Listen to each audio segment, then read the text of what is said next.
DTV es tu voz en el Congreso. Este 2023, seguí eligiéndonos. DTV, el periodismo en el Congreso.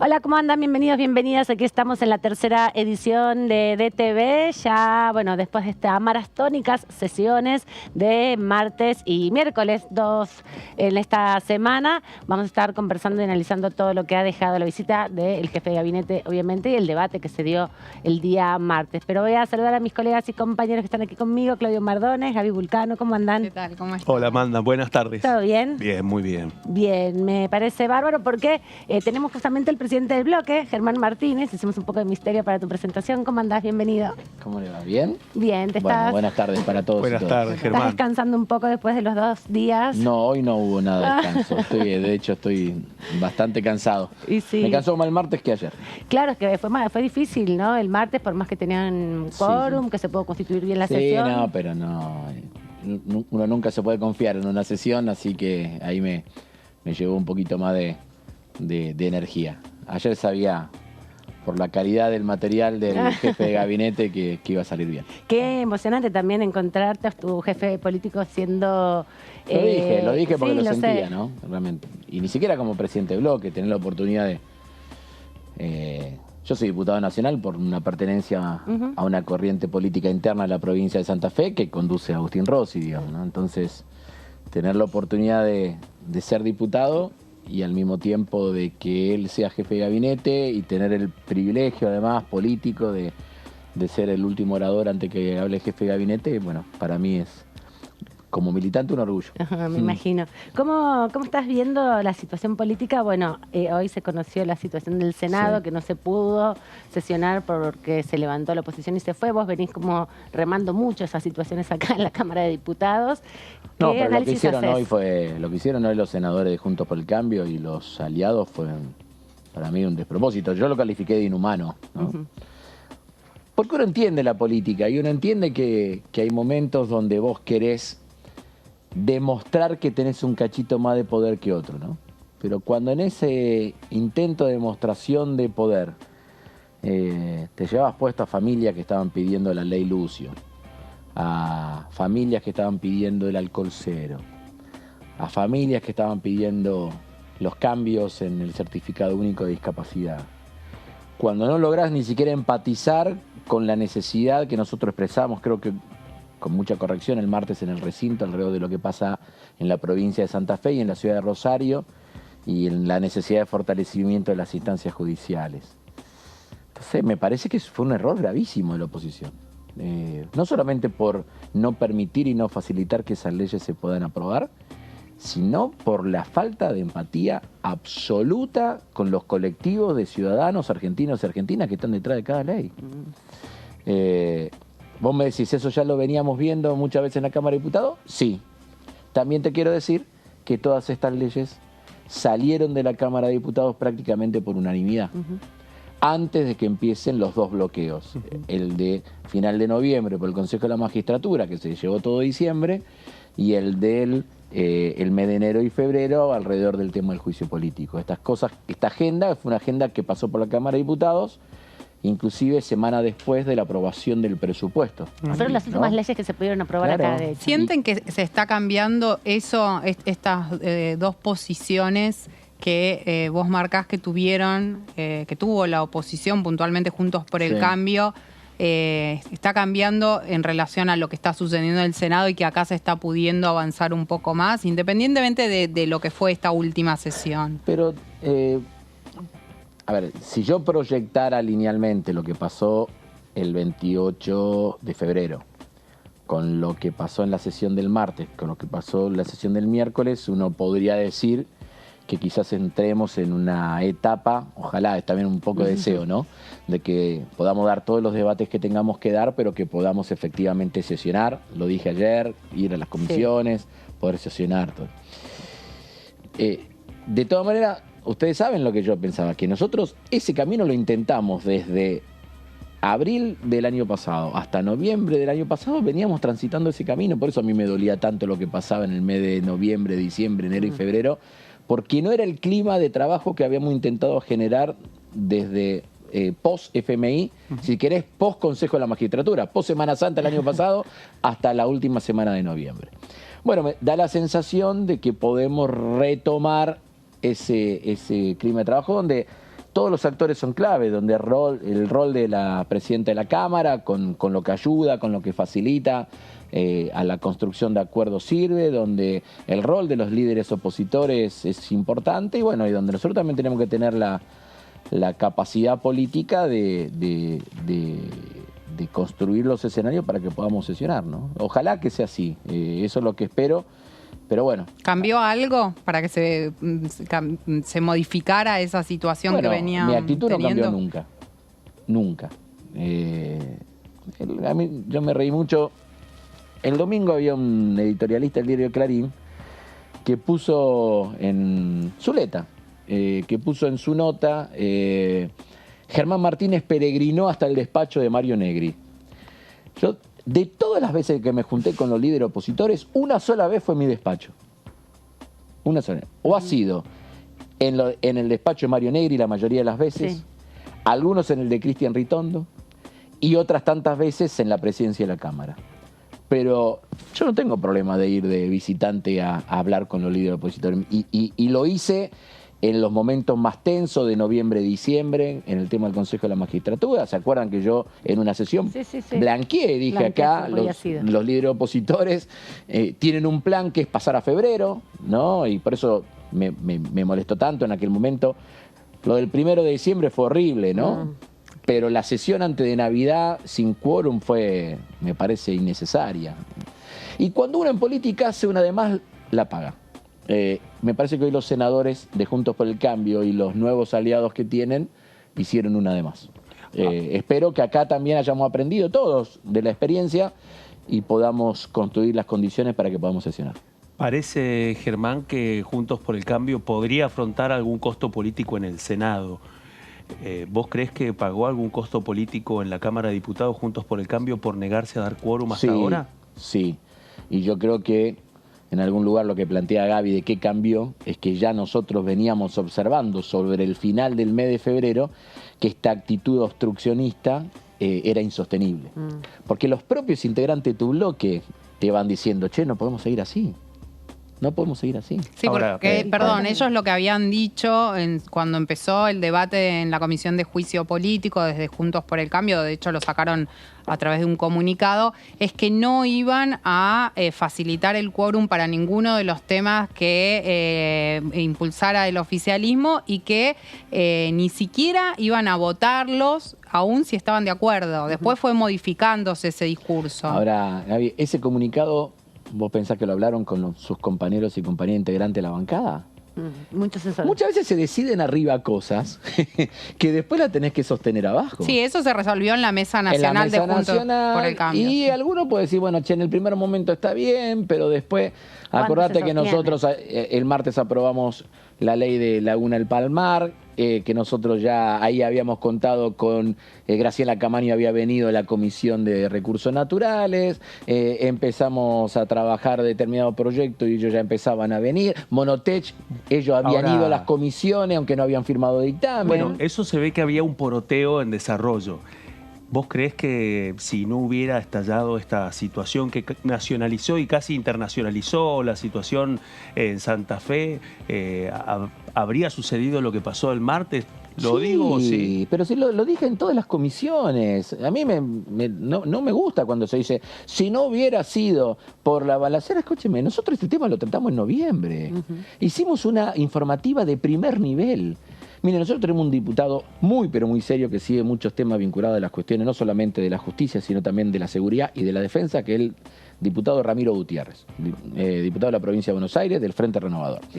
Cuando fue la informativa sobre el proyecto de fortalecimiento de la justicia federal en Santa Fe, cuando terminó la reunión me dijo Ramiro, hacía rato que no iba una informativa que sea tan jugosa y que permita efectivamente modificar el proyecto en lo que haya que hablaron modificar. Jueces, fiscales, digamos, tuvo volumen. Vino Lima Espel, el número 2 de la Procuración, Totalmente. y dijo, miren, esto no está contemplado, esto no está Exacto. contemplado. Sí. ¿Qué hicieron los diputados de Santa Fe? 2 o 3 con un protagonismo muy fuerte, el diputado Mirabella, la diputada Jimena García, el diputado Juan Martín, el diputado Marcos Clery. ¿Qué es lo que hicieron? Agarraron todo eso, reconfiguraron el proyecto y cuando lo tenían listo, miren, no se lo muestro porque Roberto Mirabella me dice, ya tenemos la segunda versión del proyecto, me lo manda 2 días antes de que empiece la disputa por el Consejo de la Magistratura. Claro. Entonces digo, a veces nosotros somos medio autodestructivos en la propia Cámara de Pero Diputados. hay una consulta. Sí. ¿Por eso no entró en el temario de extraordinarias tampoco? No, el temario extraordinario es otra cosa. El temario extraordinario lo define el presidente de la Nación, donde a nosotros nos consultan, pero hay una mirada integral que es la que tiene el presidente de la Nación, ¿no? Y tampoco puedo... A ver, si todos los que dijeron ayer... hubo un común denominador en los discursos del día martes respecto a la justicia federal en Santa Fe diciendo, che, este tema es importante pero no resuelve el problema mañana. Si no resuelve el problema mañana, probablemente No es un buen urgente. criterio para no incluir una agenda extraordinaria. Digo, no me parece que es bastante razonable Bueno, todo eso. de hecho hoy quisieron aprobarlo sobre tablas en el Senado y no se pudo ni siquiera avanzar. Es peor, porque los que andan recorriendo los medios de comunicación Ajá. diciendo que hay que hacer tal cosa, los espacios políticos que aquí en las comisiones decían, ¿por qué no se convoca la bicameral Sí. de tal cosa? Digamos, ¿no? Hoy De Código se van Procesal. y no dan quórum para tratar el tema que podría haber sido ley hoy. Sí, y jueces, ¿no? Es un despropósito, yo te digo. Yo creo que hoy cometieron un grave error en el Senado. Ustedes saben que a mí no me gusta hablar de otra cámara, ¿no? Pero por lo que vi de la sesión, que la seguí, realmente me parece que tomaron una postura absolutamente equivocada. Con respecto a la sesión informativa de ayer, bueno, se planteó, el jefe de gabinete decidió plantear algunos temas en su informe, Sí. encaró fuertemente la inversión en ciencia y tecnología, en infraestructura, en obra pública, habló de los derechos humanos, habló específicamente en el intento de magnicidio de Cristina, Ujú.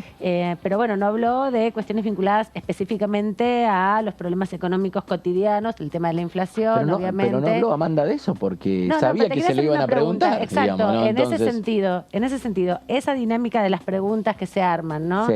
Que todos ya a esta altura están un poco como agotados de la sesión informativa.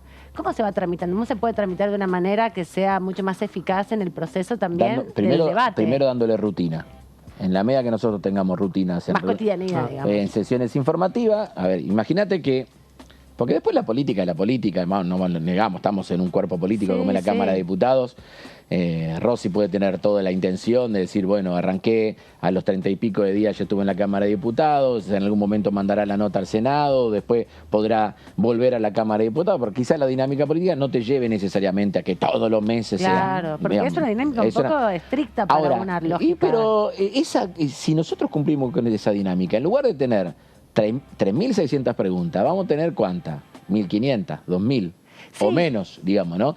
Y No necesariamente. no, que yo creo que sí, yo ayer mandé una señal respecto a esto. No pueden 180 Claro. diputados preguntar lo mismo. Exacto. Hay algo Esa dinámica se vuelve metodológicamente un que poco está... absurda. Pero ¿no Sí. crees, Germán, que es parte de la política eso? De lo No, vos decís. no, yo creo que del desorden. Ajá. No. Se puede organizar de otra forma. Yo creo que se puede organizar de otra forma. Y creo que se puede organizar de otra manera. Yo puedo entender que haya una estrategia discursiva de que hablen 28, de los cuales 15 digan lo mismo. Lo puedo entender en el recinto. Pero yo creo que si hay 100 diputados que preguntan los mismos al mismo tiempo, muchos de ellos integrando el mismo bloque, es porque no hablan entre los diputados. Digamos, ¿no? Entonces, a mí me parece que ahí los bloques, por eso ayer yo hice cierta autocrítica de eso, tenemos que trabajar para que podamos hacer más ordenado, para mí, los 3 elementos que tiene la reunión informativa.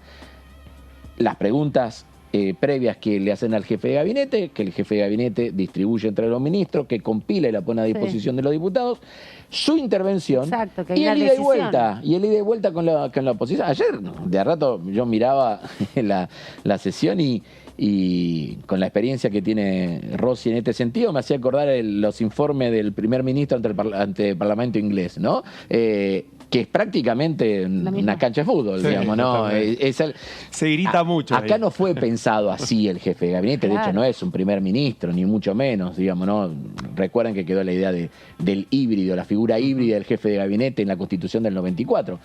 Pero me parece que fue rico, para el debate político para mí fue muy rico. Eso te enriquece más al bloque oficialista, A digamos, todos. le da línea. Pone al clara, bueno, a nosotros creo que ayer nuestro bloque se sintió, creo que surgió Claro, con la cantidad de compañeros que hablaron. No solamente los que hablaron, sino el aplauso de pie al jefe de gabinete hacía rato que no se venía dando. Eso me parece que Lo que pasa es que no se ciñó a lo que suelen ser en general los informes de gestión, donde habla justamente, bueno, de las distintas áreas de gobierno, porque ahí cuando él habló sobre el intento de magnicidio de Cristina Kirchner, interpeló a la oposición diciéndole a un sector que no se pronunció públicamente. Gaby, hizo las dos cosas, porque fíjate, él hizo, lo recuerdo de memoria, digamos, ¿no?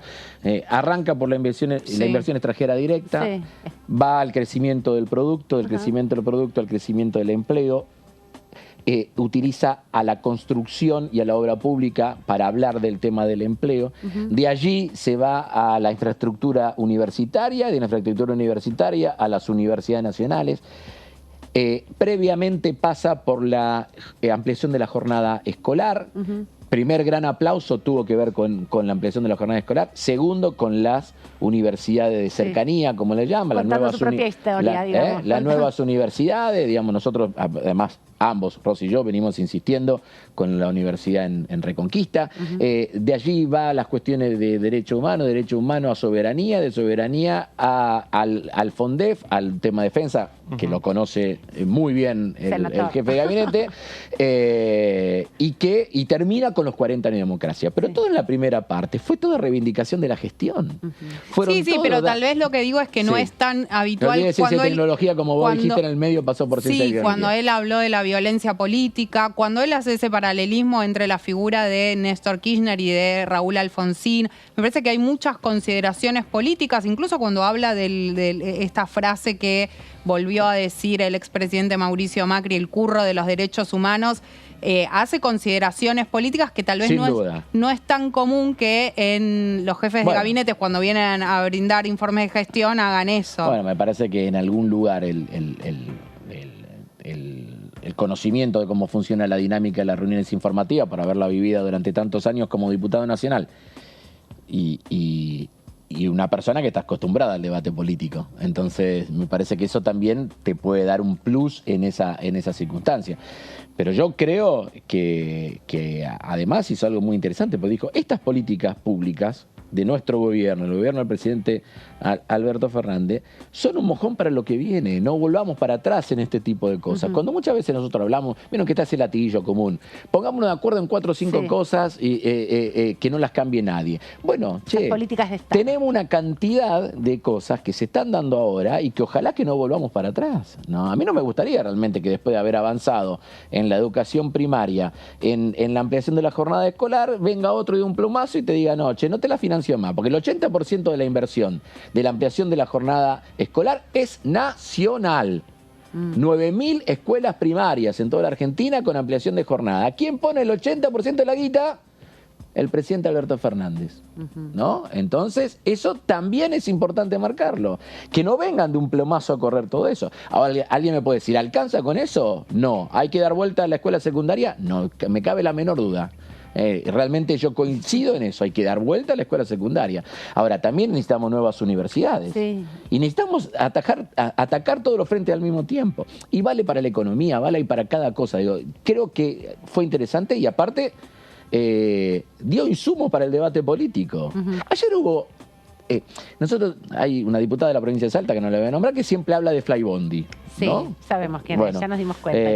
Pero yo la respeto mucho, todas las comisiones, digamos, ¿no? Pero que es especialista en turismo. Ayer por primera vez hubo una reivindicación expresa de la política de cielos abiertos. Yo desde la recuperación de aerolíneas que no escuchaba eso. ¿Este es el país que quieren los argentinos? ¿Realmente? Ayer hubo un elemento a tener en cuenta. Nunca escuché una crítica tan despiadada a la política de sustitución de importaciones como la que hizo el diputado Esper. Dijo hay que terminar con el curro de la sustitución de importación. Ese está viendo, Juntos por el Cambio, cómo lo incorpora por derecha en el espacio político. Eso es lo que quieren los argentinos. Quieren que terminemos con la sustitución de importaciones. Digo, me parece que fue muy rico el debate ayer. Nos permiten, yo lo dije en mi intervención, confrontar gestiones y confrontar visiones, que es lo mejor que le podemos hacer para la ciudadanía, para que pueda votar informada, consciente y que cada uno tome la decisión. Ahora, en ese contexto, ¿cómo fue el tono? Bueno, Esper sorprendió por la virulencia. Es un maleducado. Cuando lo cruza dura y maleducado, totalmente. irrespetuoso. Ahora, bueno, pero ahí quiero preguntarte en este sentido. ¿Crees que es el anticipo del tono que vendrá en las próximas sesiones a partir de...? No, yo espero que no. Bien. Pero para que Esper no esté...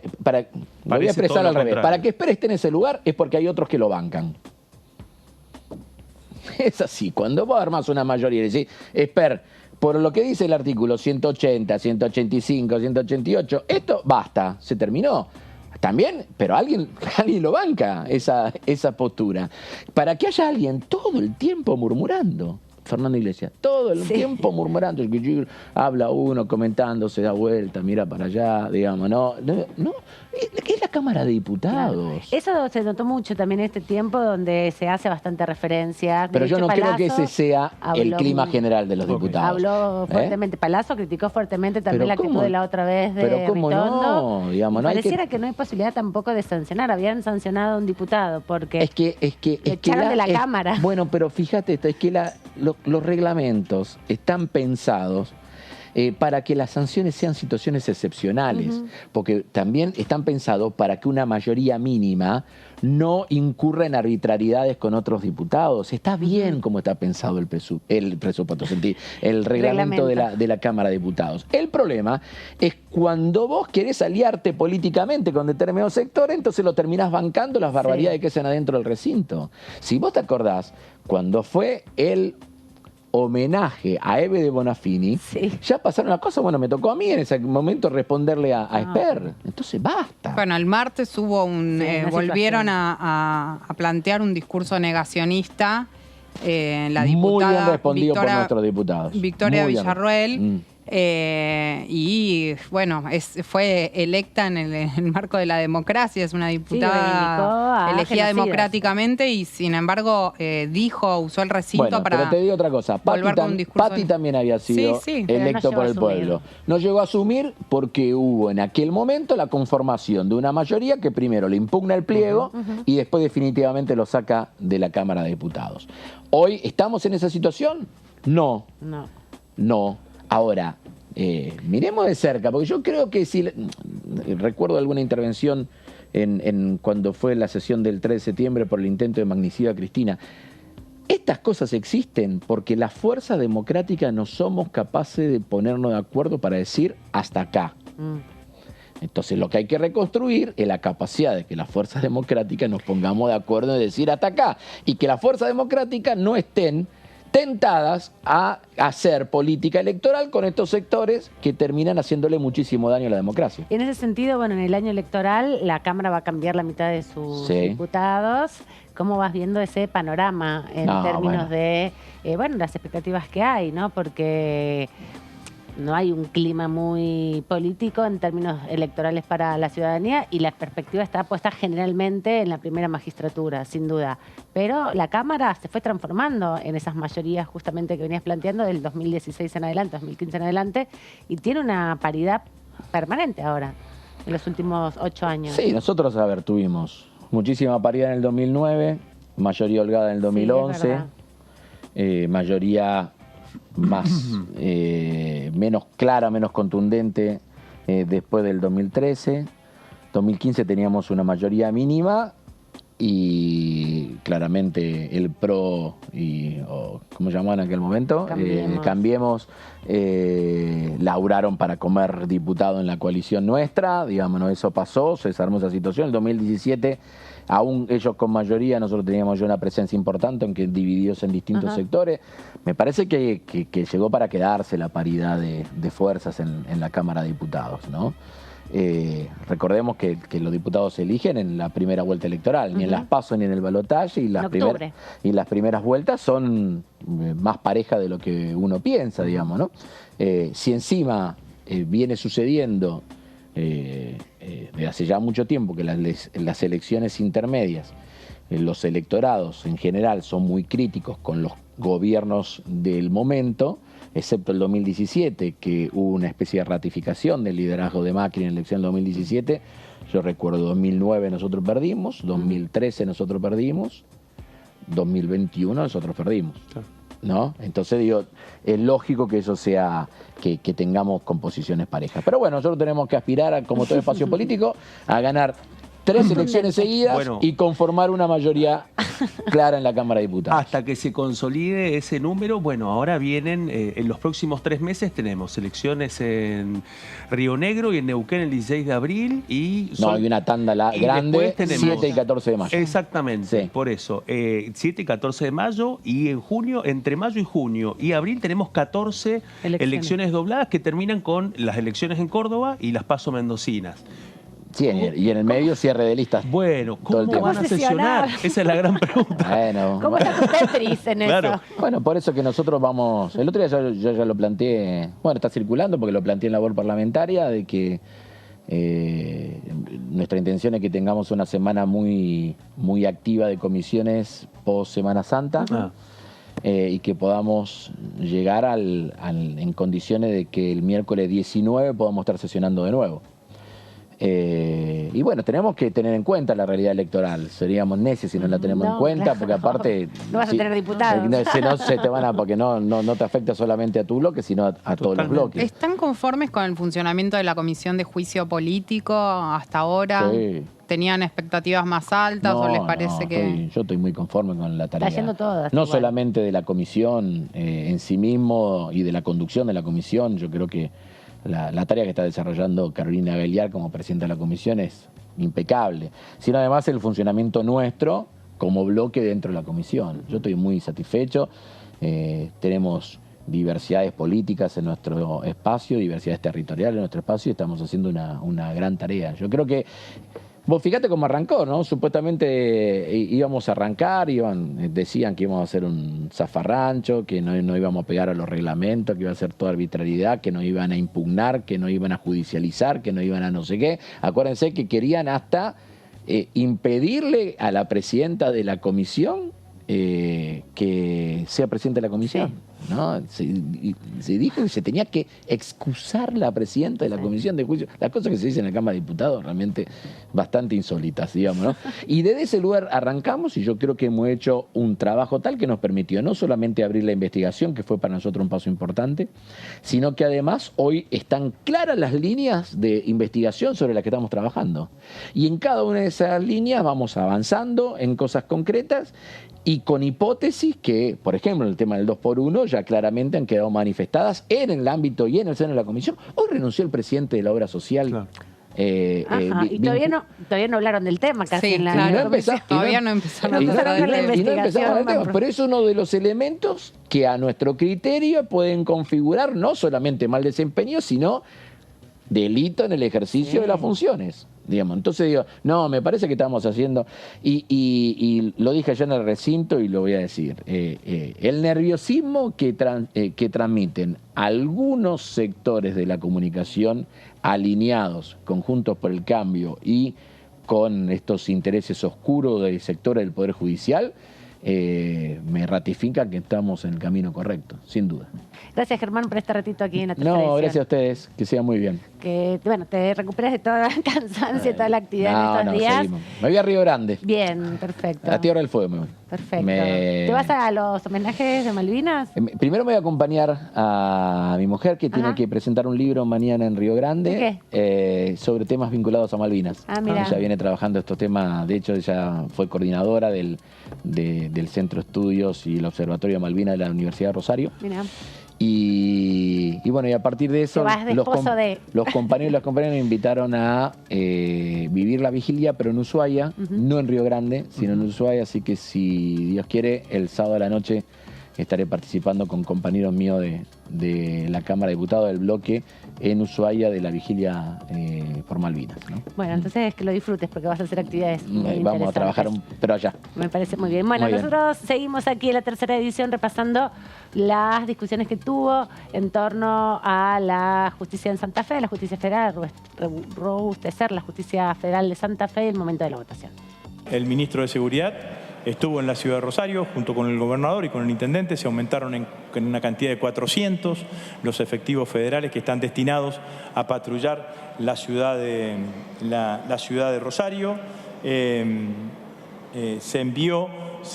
envió un mayor equipamiento a la Policía Federal, equipamiento de balística y equipamiento de software para fundamentalmente destrabar o desbloquear los teléfonos celulares para que no tengan que venir a Buenos Aires, y balística exactamente lo mismo para la Policía Federal, argentina. Y se impulsaron, esto ya es de términos políticos, pero nuestro bloque de diputados, saben ustedes, todos aprobaron ayer el ampliamiento de la justicia federal, el sistema penal de la justicia federal. Seguramente cuando el Senado sesión, en la primera sesión del Senado, hay pliegos de jueces y de fiscales que ya pasaron por la comisión de acuerdo y que tienen el despacho correspondiente y que se aprobarán en la sesión correspondiente. Mi mirada es una mirada en donde hay una sola cosa que nosotros no podemos hacer, que es bajar los brazos. Todos sabemos que es difícil, todos sabemos que es un combate difícil. Todos hemos tenido distintos niveles de responsabilidad de gestión en la provincia de Santa Fe, ustedes antes, nosotros ahora, y lo que tenemos que hacer es ir trabajando muchas veces sobre prueba y error. No por nada el gobernador de la provincia cambió de 4 ministros de seguridad. No es una crítica, simplemente es una valoración de cómo hay que ir. No por nada se cambian comisarios y subcomisarios en el momento que se tengan que llevar adelante. Nosotros, y al menos yo, lo que he tomado la decisión, y así se lo he dicho al ministro de Seguridad, que la verdad, que la disputa, el debate, las descalificaciones entre, sobre todo los que tenemos responsabilidad de gestión, no ayudan para nada en el combate contra la inseguridad en la ciudad de Rosario. A mí me parece que cuando hay un vecino nuestro que ve 2 dirigentes políticos discutiendo a bien quién tiene la responsabilidad y el día de ayer le robaron, ese vecino quiere ir a criticarnos y descalificarnos a unos y a otros. Y ese, claramente, a mi criterio, no es el camino. Saben ustedes, además, que hace mucho tiempo que yo vengo pidiendo que en Santa Fe un acuerdo entre los partidos políticos democráticos para avanzar en un plan maestro, si se quiere, póngale el nombre que quiera, en materia de seguridad, y creo que ese claramente es el camino.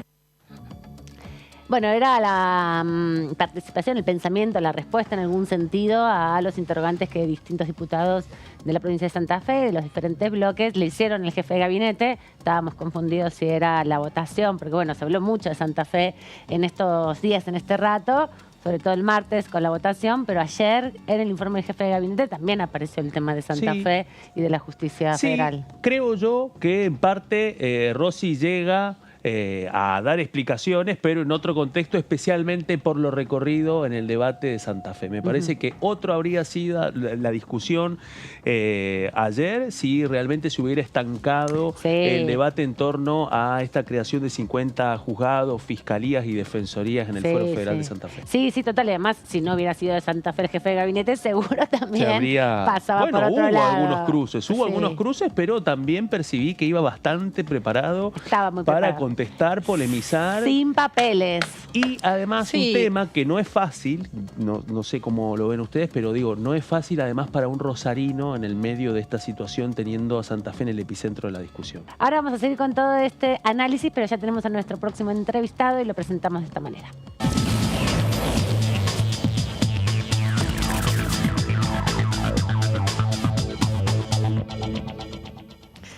Le agradecemos al diputado Jorge Antonio Romero. ¿Cómo anda, diputado? ¿Ya está en su provincia? ¿Cómo está?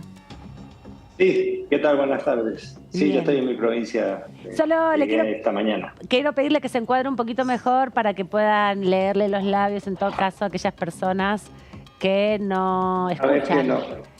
Se tiene que ubicar No usted sé más en el cómo- medio. Usted se tiene que ubicar un poquito más en el medio, que se le vea mejor la boca. Ahí está, perfecto. Para el otro lado. Para el otro lado. Ahí va. Excelente. Ese Ahí. es el lugar. Espectacular. Se le ve mejor ahí.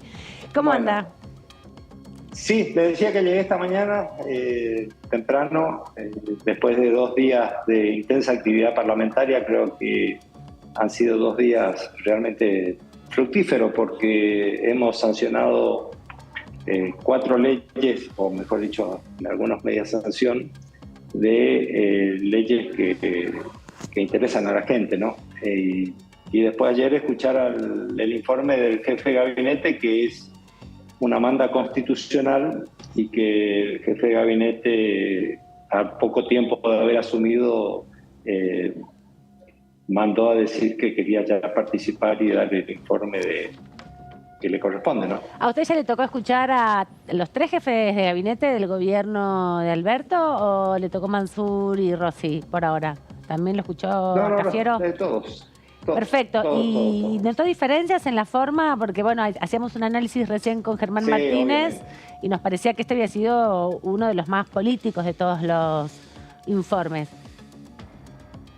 Sí, creo que este fue si se quiere, el más sólido, porque, bueno, Agustín Rossi conoce el Parlamento argentino muy bien.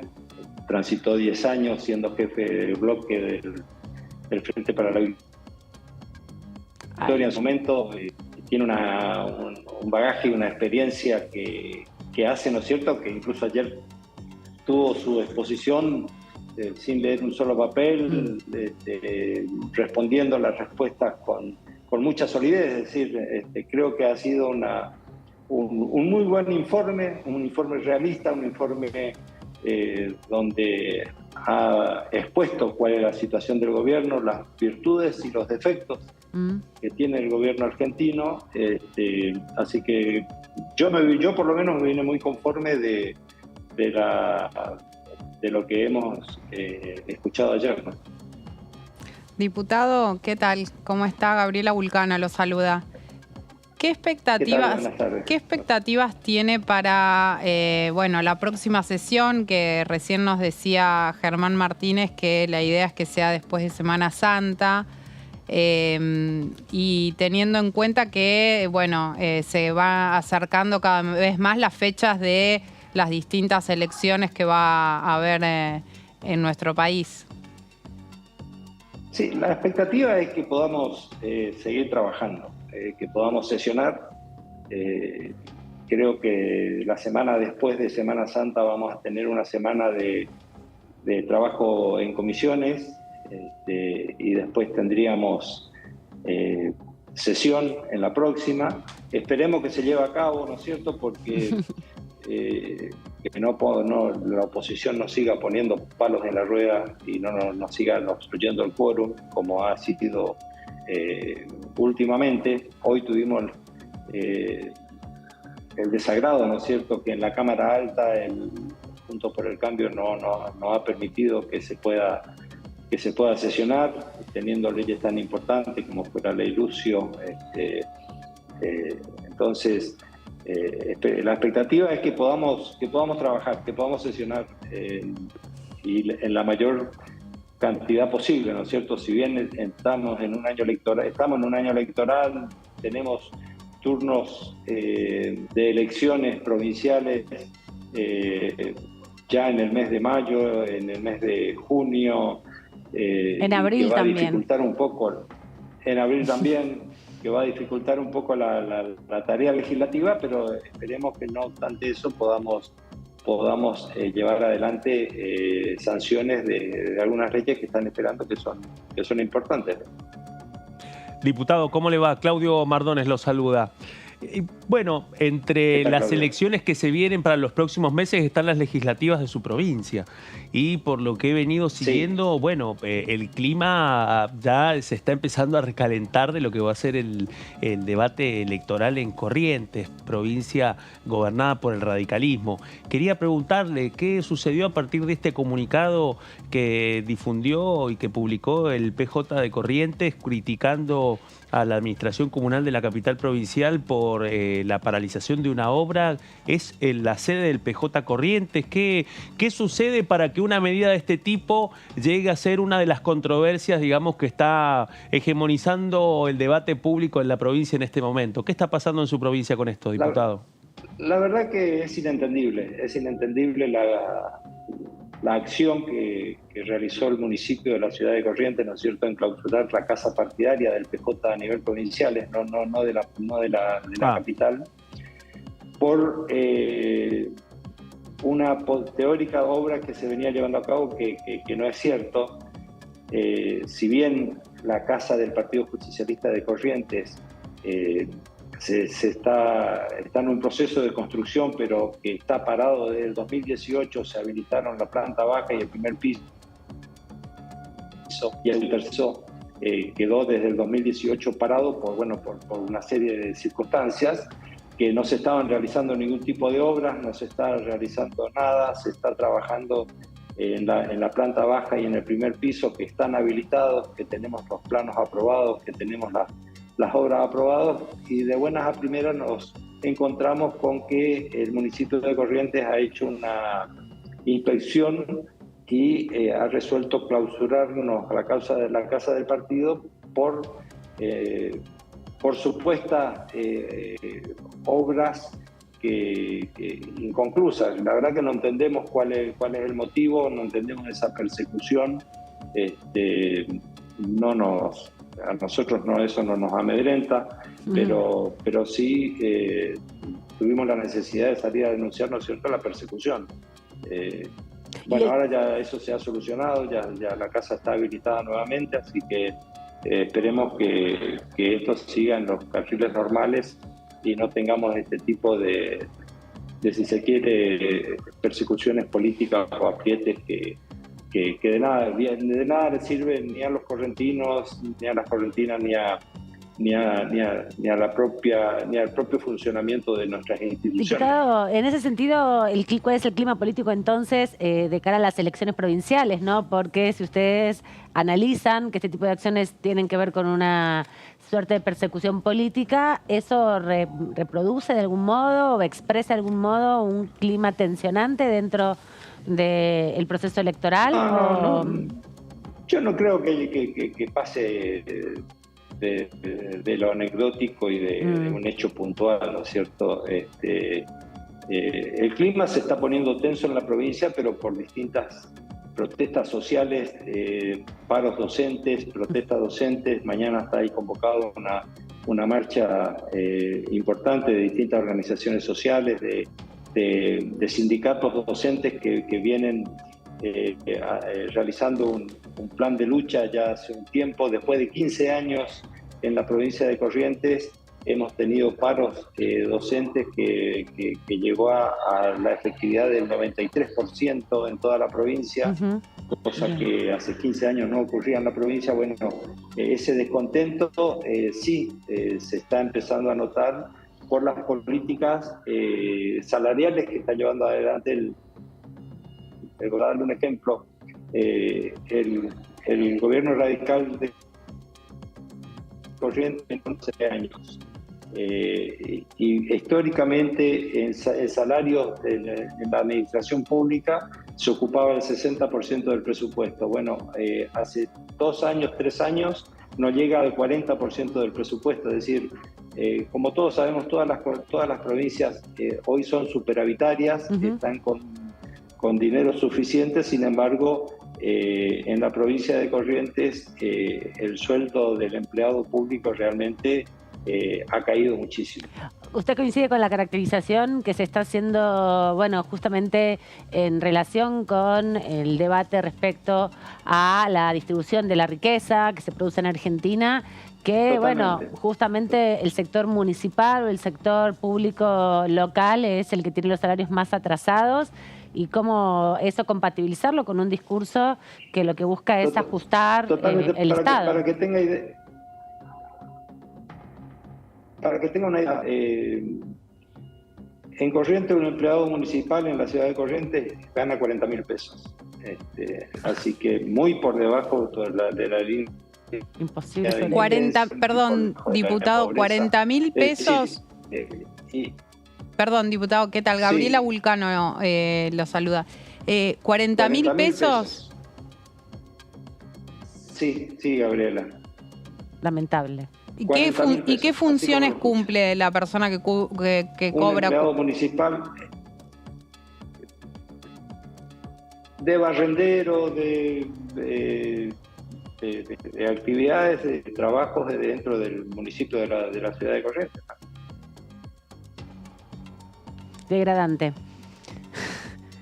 Y en ese sentido, justamente, Sí, totalmente. preguntarle, ¿no? Porque parte del debate y parte de la discusión, ayer estuvo el jefe de gabinete, tiene que ver con esta situación donde se dan desde el gobierno nacional datos alentadores del crecimiento productivo, del empleo, del desarrollo nacional, pero al mismo tiempo estos contrastes tan virulentos respecto a el retraso en la situación salarial del empleo público, por más que sean empleos básicos.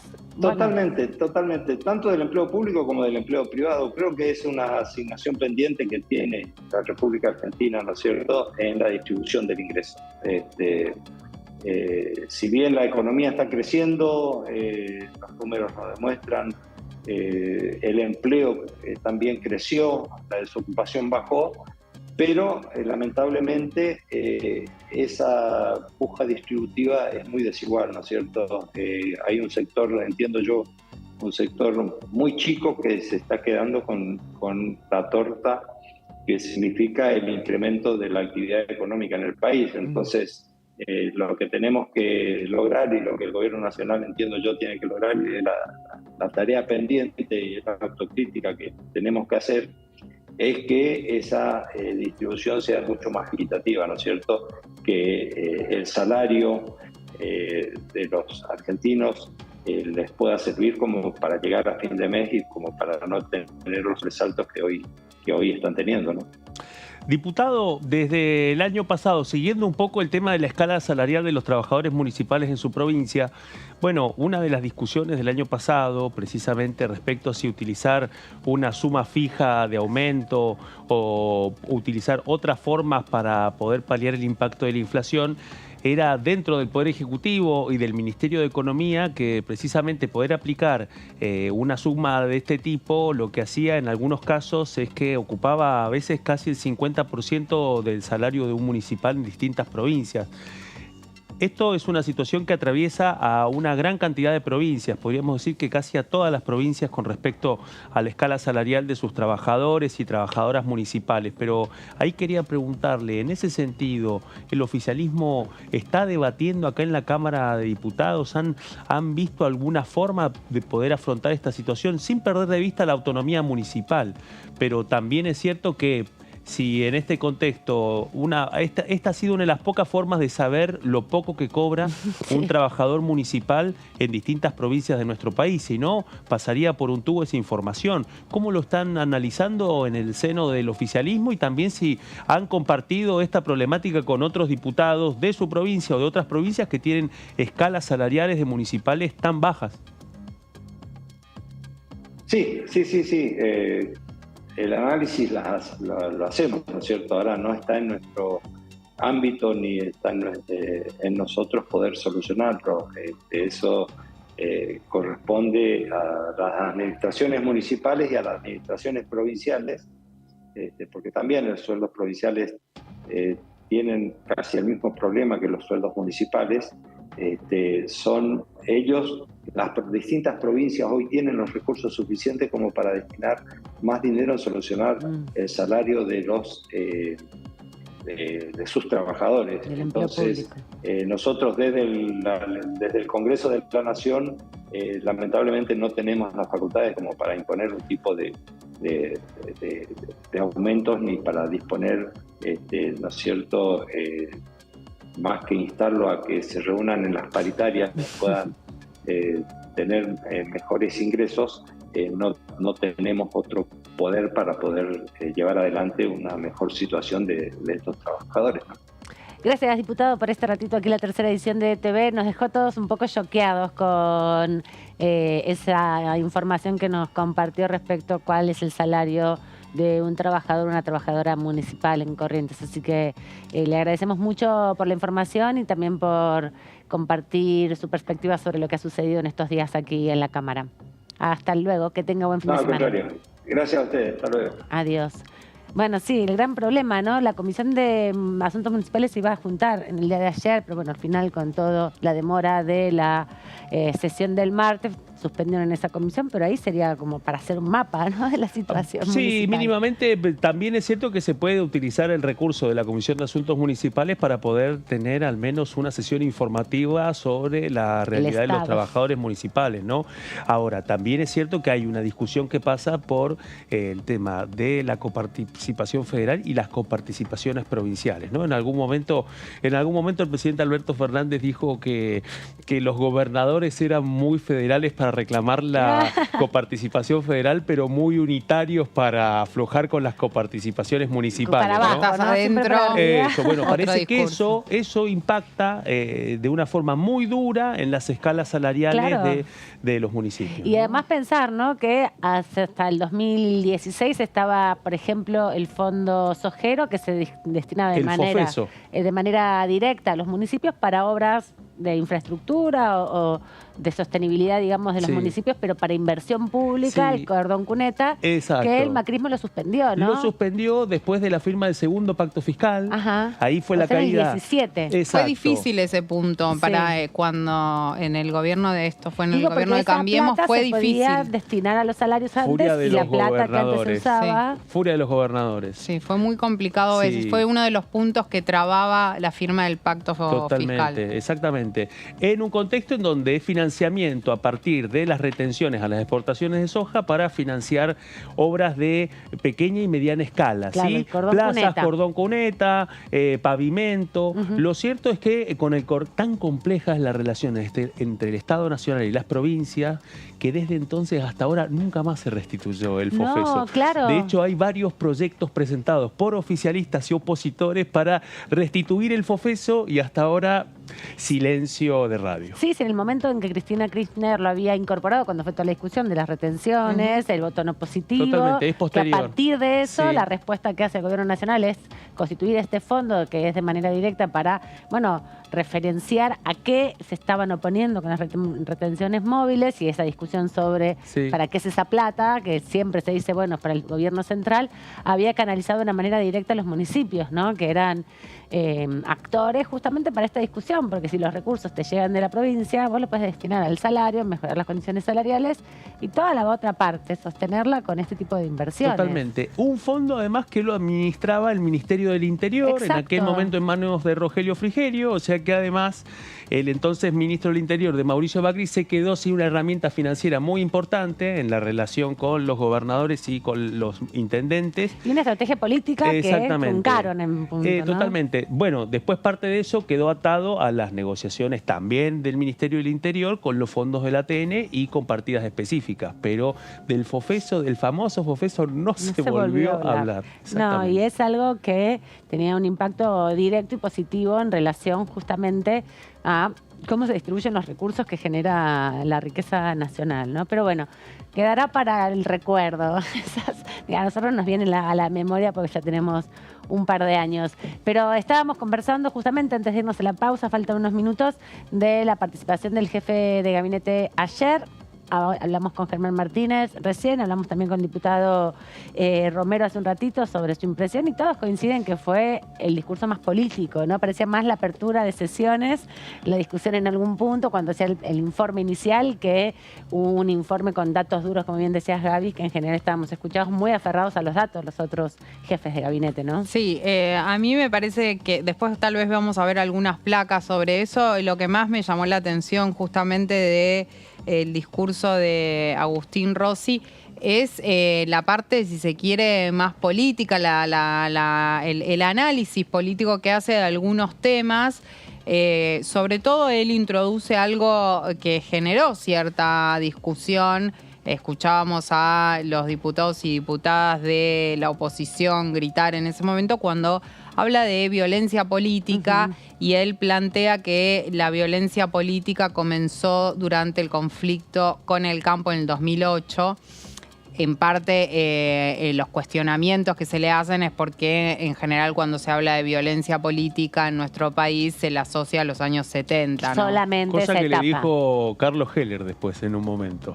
Muy sutilmente le dijo, mire, ministro, que recordemos la AAA, recordemos 1973. No, claro, son condiciones diferentes. Pero surgió de adentro del oficialismo ese planteo, Sí, ¿no? claro. Sí, claro. sí, y en la oposición una de las cosas que más se enojó fue Es para eso. ver cuándo se situaba el inicio Sí. de la violencia política. Sí. Me parece que lo que quiso plantear Rossi en ese sentido, no en busca de interpretarlo, pero haciendo un encadenamiento de sucesos, es el inicio del hostigamiento contra la vicepresidenta de la Nación, que culmina, porque él hace ese análisis, con el 1 de septiembre, ¿no? Diciendo, bueno, se fue concadenando todo esto. Parece que a Heller no le gustó. Bueno, puede ser, son miradas, por supuesto, y además también entendiendo, por ejemplo, el rol que es la violencia institucional, donde hay mucha violencia política, donde acá hay personas que han sido asesinadas por la policía solo por sus condiciones específicas, su pinta, y bueno, más que violencia política, eso no me imagino otra situación, ¿no? Entonces también es interesante cómo van planteando en un punto. Finalmente todo el mundo acepta que hay violencia política, eso es lo más interesante, ¿no? Porque bueno, no, si fue un día, si fue otro día, si fue con una acción o con otra, van aceptando que hay un clima tenso en la Argentina para hacer política y que no solamente se dirimen discusiones, ¿no? Que ya se pasa más al cuerpo a cuerpo. Un panorama que, bueno, con las elecciones ojalá no reviva ninguna llama virulenta. Creo, por cierto, igual que hay 2 o 3 hitos de la intervención de Rossi que por fuera de hacer este planteo tan político, también hizo eje sobre algunos temas que normalmente no han sido mencionados por otros ministros coordinadores. No. Por ejemplo, un caso específico tiene que ver con Malvinas. O sea, el desarrollo que hace sobre Malvinas en vísperas de este aniversario habla también de un contenido bastante particular, explicar algunas cosas que con respecto a la relación con Malvinas en este momento se conocen poco, los volvió a poner ese tema sobre la mesa, también el tema de la discusión sobre la defensa, sí, ¿no? Que se explayó ahí. Totalmente. Por eso parecía más un discurso de apertura de sesiones. También quedó claro que como ministro coordinador es quien sabía muy en detalle cómo iba a ser la intervención del equipo de ingenieros del Ejército Argentino en Rosario para avanzar en el proceso de urbanización, ¿no? Todo un dato, porque recordemos que cuando al ministro de Seguridad, Aníbal Fernández, le preguntaron al respecto, no tenía tanta información. Nos vamos a la tanda, volvemos en un ratito, que tenemos todavía una hora por delante para repasar todo lo que dejaron estas 2 sesiones que tuvimos esta semana, que bueno, hasta la próxima semana, no, la otra, no vamos a tener más actividad.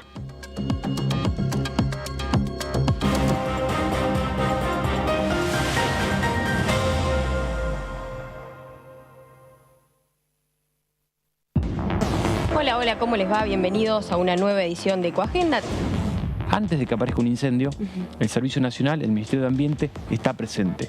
De hecho, quizás diríamos que el Ministerio, en cuestión de fuego, la menor representación de acción territorial es trabajando en un incendio, porque hay 24/7 para la generación de alertas e informes que advierten situaciones relativas a los incendios.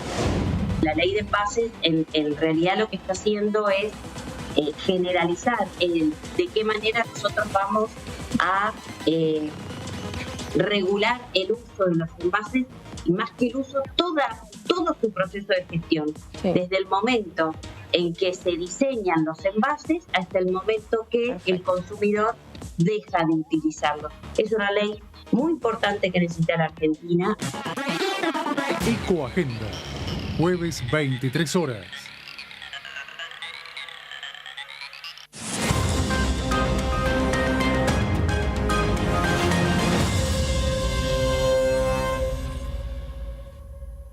exportamos bienes por más de 88.000 millones de dólares en 2022. Y detrás de ese dato hay un movimiento económico que llega a cada rincón del país. Primero la gente. Ministerio de Economía. Argentina Presidencia.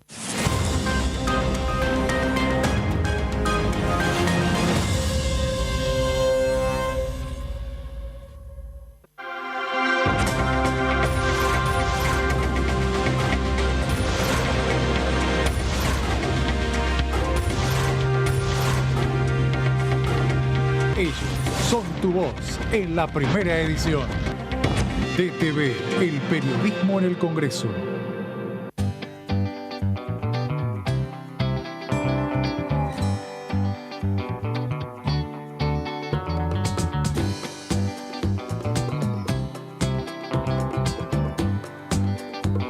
Para hacer visible y formalizar el trabajo en casas particulares, creamos el programa Registradas, generando empleo digno y de calidad. Inscribiendo a una trabajadora de casas particulares, formalizás un puesto de trabajo y asegurás que acceda a todos sus derechos.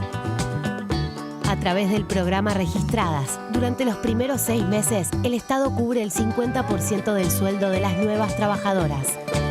Una herramienta para visibilizar, formalizar y reconocer el trabajo del personal de casas particulares. Argentina Presidencia.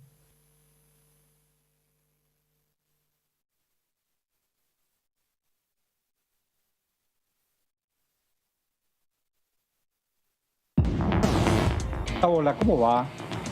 Buen día, buena mañana. Tenemos leyes que tienen que ver con cómo vamos a ordenar un poco mejor nuestro sistema sanitario para marchar hacia la famosa integración. Tenemos leyes que tienen que ver con cuestiones particulares, por ejemplo, instrumentadoras quirúrgicas. En la provincia de Buenos Aires acabamos de reglamentar la ley que da cuenta de un sector muy importante y bueno, ahí está, acompañantes terapéuticas. Hicimos el tema del CUT, el Certificado Único de Discapacidad, que fue algo realmente importante. Vos sabés que en Chaco tenemos 5 lugares, nada más, donde la gente puede ir a gestionar ese famoso CUT. DTV, primera edición, de lunes a viernes.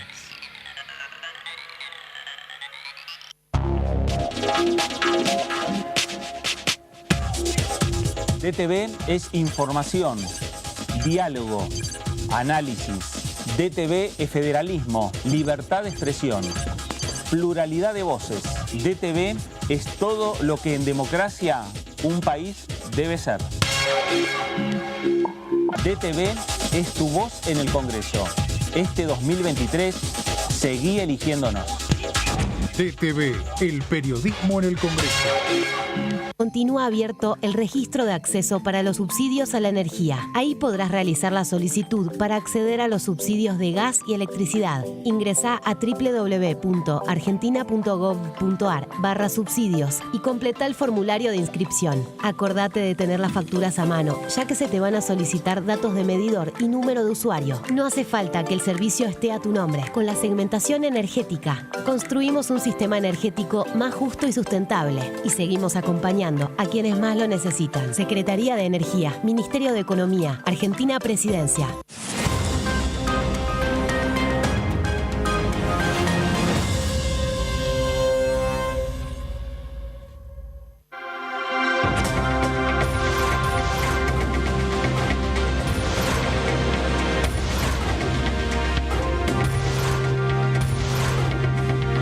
Ellos son tu voz en la tercera edición. DTV, el periodismo en el Congreso. Hola, hola, ¿cómo les va? Bienvenidos a una nueva edición de Ecoagenda. Antes de que aparezca un incendio, el Servicio Nacional, el Ministerio de Ambiente, está presente. De hecho, quizás diríamos que el Ministerio, en cuestión de fuego, la menor representación de acción territorial es trabajando en un incendio, porque hay 24/7 para la generación de alertas e informes que advierten situaciones relativas a los incendios. La ley de bases en realidad lo que está haciendo es generalizar de qué manera nosotros vamos a regular el uso de los envases y más que el uso, todo su proceso de gestión. Desde el momento en que se diseñan los envases hasta el momento que el consumidor deja de utilizarlos. Es una ley muy importante que necesita la Argentina. Ecoagenda, jueves 23 horas.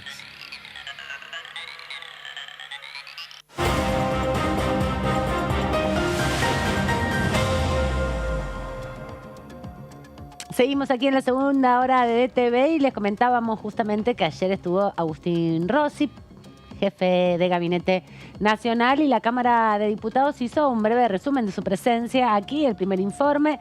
Recordamos que hace 24 o 25 días hábiles que asumió, 30 y pico días corridos, porque fue a fines de febrero. Entonces es la primera actividad, digamos, formal como jefe de gabinete, venir aquí a la Cámara de Diputados, a un espacio que lo acogió durante muchos años como jefe del bloque en su momento oficialista. Así que repasamos lo que sintetizó en este minuto y medio la Cámara de Diputados sobre la visita de Agustín Rossi.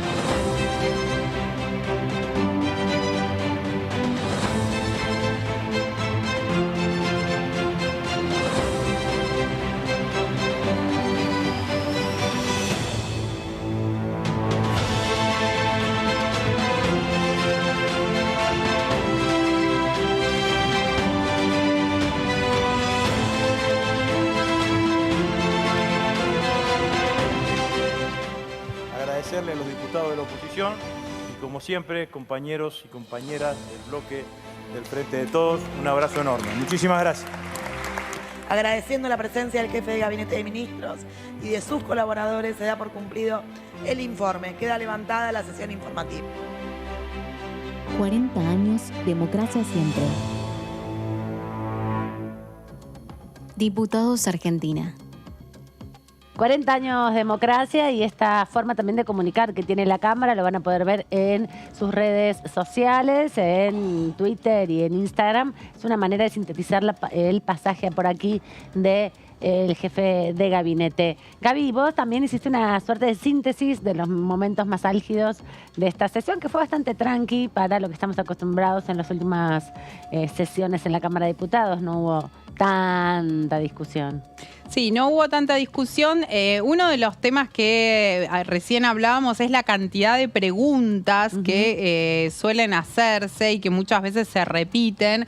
El jefe de gabinete, Agustín Rossi, respondió 3.477 preguntas.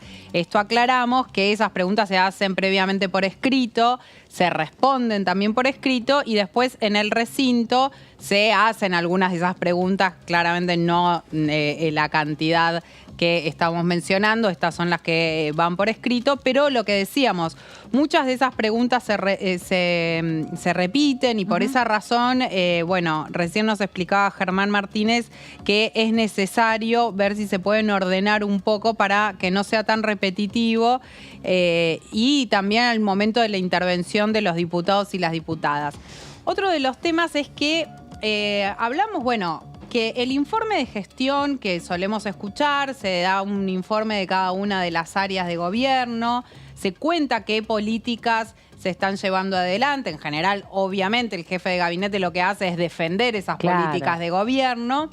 Pero a mí una de las cosas que más me pareció que se diferenció el jefe de gabinete tenía que ver con estos planteos, estos análisis en términos políticos, que tal vez no es tan común ver que un jefe de gabinete se refiera a algunos temas de esa manera, dando opinión, sentando posturas sobre algunas cuestiones. A veces los disparadores tenían que ver con los temas vinculados estrictamente a la gestión, pero no necesariamente.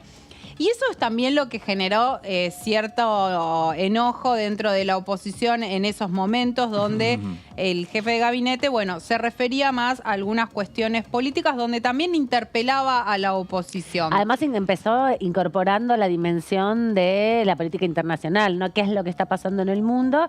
Y mucho tiempo también le dedicó a comparar el intento de magnicidio de la vicepresidenta con el ataque también de la presidenta de la Cámara de Diputados de Estados Unidos. Pelosi, sí. Bueno, vamos a ver la primer placa donde justamente, bueno, él habla de la violencia política, se refiere a este tema, enmarcándolo, como vos bien decías, en lo que tiene que ver con el escenario internacional y con las situaciones que se equiparan de alguna manera a lo que vivió la vicepresidenta Cristina Kirchner.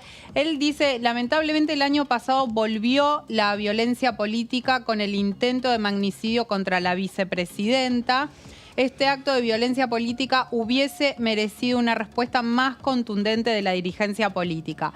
Acá se generó, cierta tensión con la oposición porque él, habla de violencia política, dice, volvió la violencia política. La violencia política en nuestro país está muy vinculada a los años 70, decíamos, está muy... Al terrorismo de Estado. Exactamente, al terrorismo de Estado, a lo que fue todo lo que se vivió en esa época. Y bueno, al hablar de eso desde la oposición le cuestionaban que hablara de violencia política. Cuando él pide o dice que hay un sector de la dirigencia política que no condenó este intento de magnicidio, puntualmente se refiere a la titular del PRO, Patricia Bullrich, porque se lo dice en un momento a uno de los diputados que, le cuestionaba estas palabras. Uno de ellos es Hernán Lombardi, no fue el único, pero fue uno de los que le cuestionaba estas palabras, y el jefe de gabinete directamente le dijo, anda a decirle o algo así a la presidenta de tu partido a que condene algo que no condenó. Después vemos en la segunda placa que también dice que para que haya existido alguien que haya puesto un revólver en la cabeza de la vicepresidenta, existió una campaña antes del discurso del odio. Él ahí planteó mucho, justamente creo que lo hablábamos antes, Amanda, que es este recorrido, cómo se llegó al intento de magnicidio, algo que también la propia vicepresidenta dijo en varias oportunidades. Habló de las distintas situaciones que vivió ella, desde lo que fue en su momento la rotura de su despacho, las distintas amenazas que se dieron en la puerta del Instituto Patria y demás. Bueno, hizo un raconto de eso, los afiches estos que no sé si recuerdan, que decían 35.000, hablando y con una foto de ella responsabilizándola por las muertes por COVID, creo que se refería a eso. Tiene que ver con eso. Bueno, ese recorrido que hizo la vicepresidenta, si bien el jefe de gabinete no se detuvo en casos puntuales, dijo... Sí, hubo un encadenamiento, digamos. Claro, que hubo un encadenamiento. Habló de la responsabilidad de los medios de comunicación por lo menos en el planteo que él hizo de la estigmatización que se suele hacer muchas veces de algunos dirigentes políticos, de algunos sectores sociales, también como parte de esta violencia política. Y justamente menciona este tema de que no se llega a esa situación de la nada, y habla de todos los discursos previos y los discursos del odio, cómo contribuyeron a que se terminara en una situación como esta. Después, sigue con este tema, dice: los discursos del odio reconocen previamente una acción sistemática de los medios de comunicación deslegitimando, estigmatizando a determinados espacios y dirigentes. Bueno, esto es lo que mencionaba recién. Después, también habló de los derechos humanos. Defendió, obviamente, la política de derechos humanos, sobre todo destacó lo que se hizo durante el gobierno de Néstor Kirchner. Se detuvo bastante en muchas de las primeras medidas que se tomaron durante el gobierno de Néstor Kirchner. Sí, hizo referencia a la bajada de los cuadros, hizo referencia a las leyes, la anulación de las leyes de impunidad, hicieron algún recuento del rol del Congreso en ese contexto. También hizo una referencia a la reunión que tuvo con el expresidente español Zapatero. Eso, José Luis Rodríguez Zapatero. Exacto, para que le destacó la política de derechos humanos como esos 3 puntos, le dijo, la literatura, Borges, exactamente, el fútbol, Messi y la política de derechos humanos.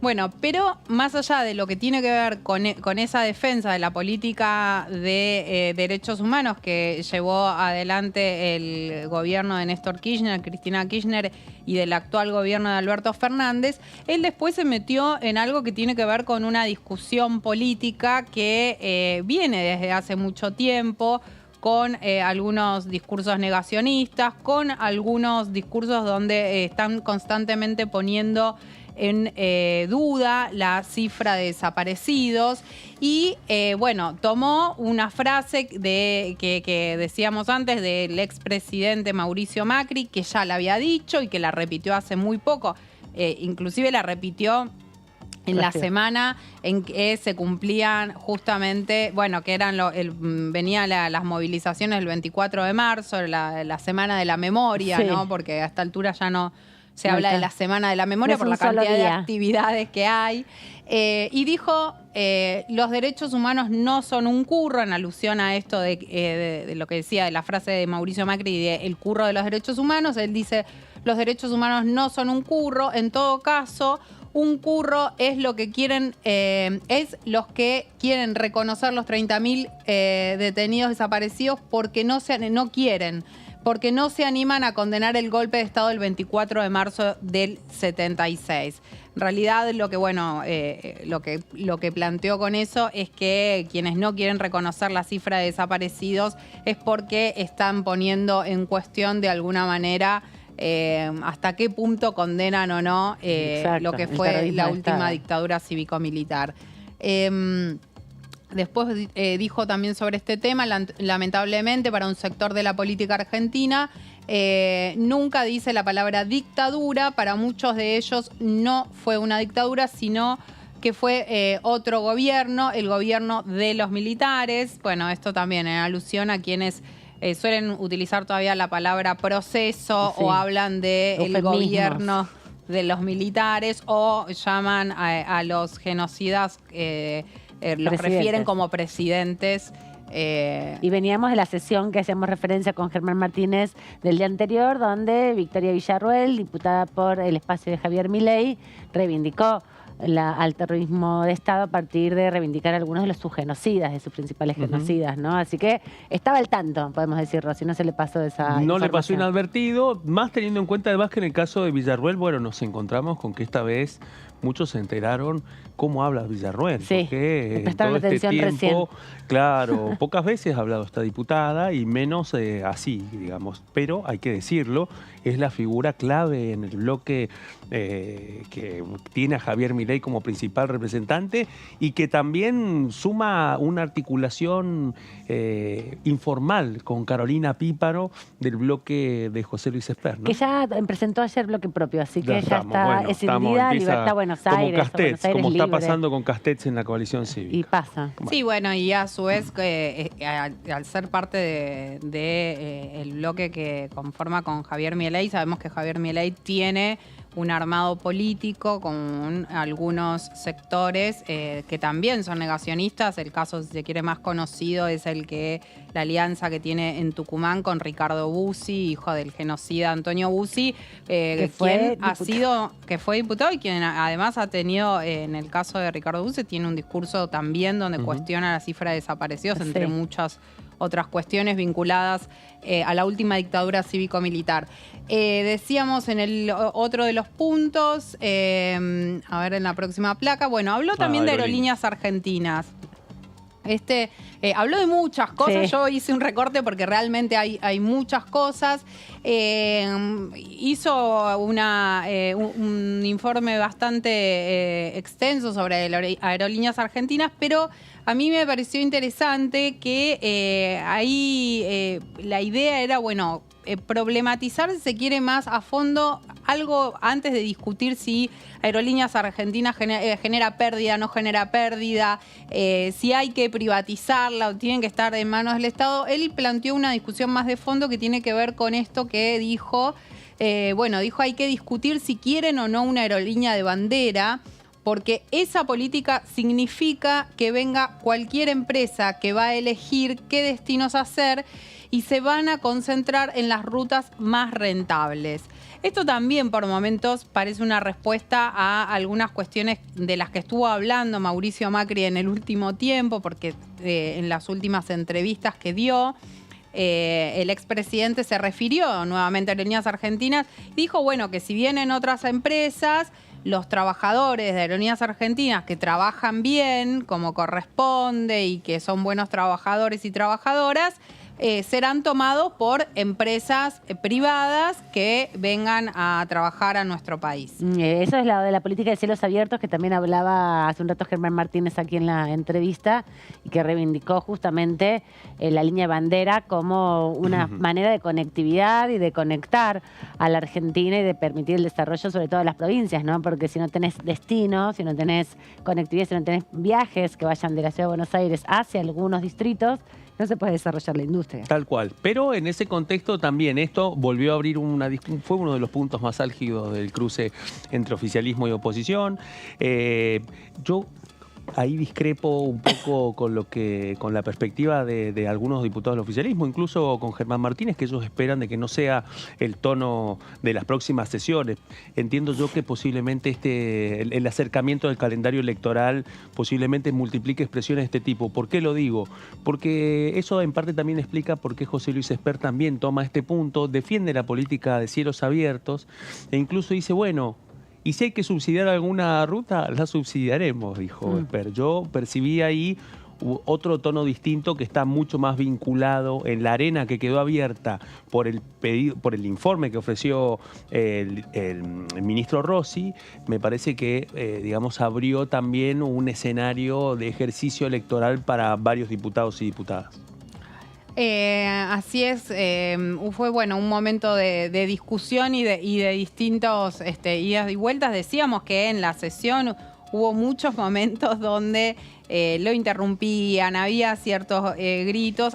Él también respondía por momentos hasta, se lo notaba bastante tranquilo, como dijimos antes, con mucho conocimiento de lo que es la Cámara de Diputados. Sí, claro. Se lo veía no se chivó, digamos. No se chivó en ningún momento.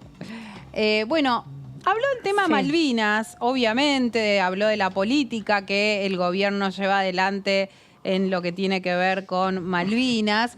Y uno de los temas de los que habló es del acuerdo Foradori Duncan, que es este acuerdo que durante el gobierno de Cambiemos se firmó, se acordó, después hubo revelaciones escandalosas sobre el contexto. Sí, después justamente, hubo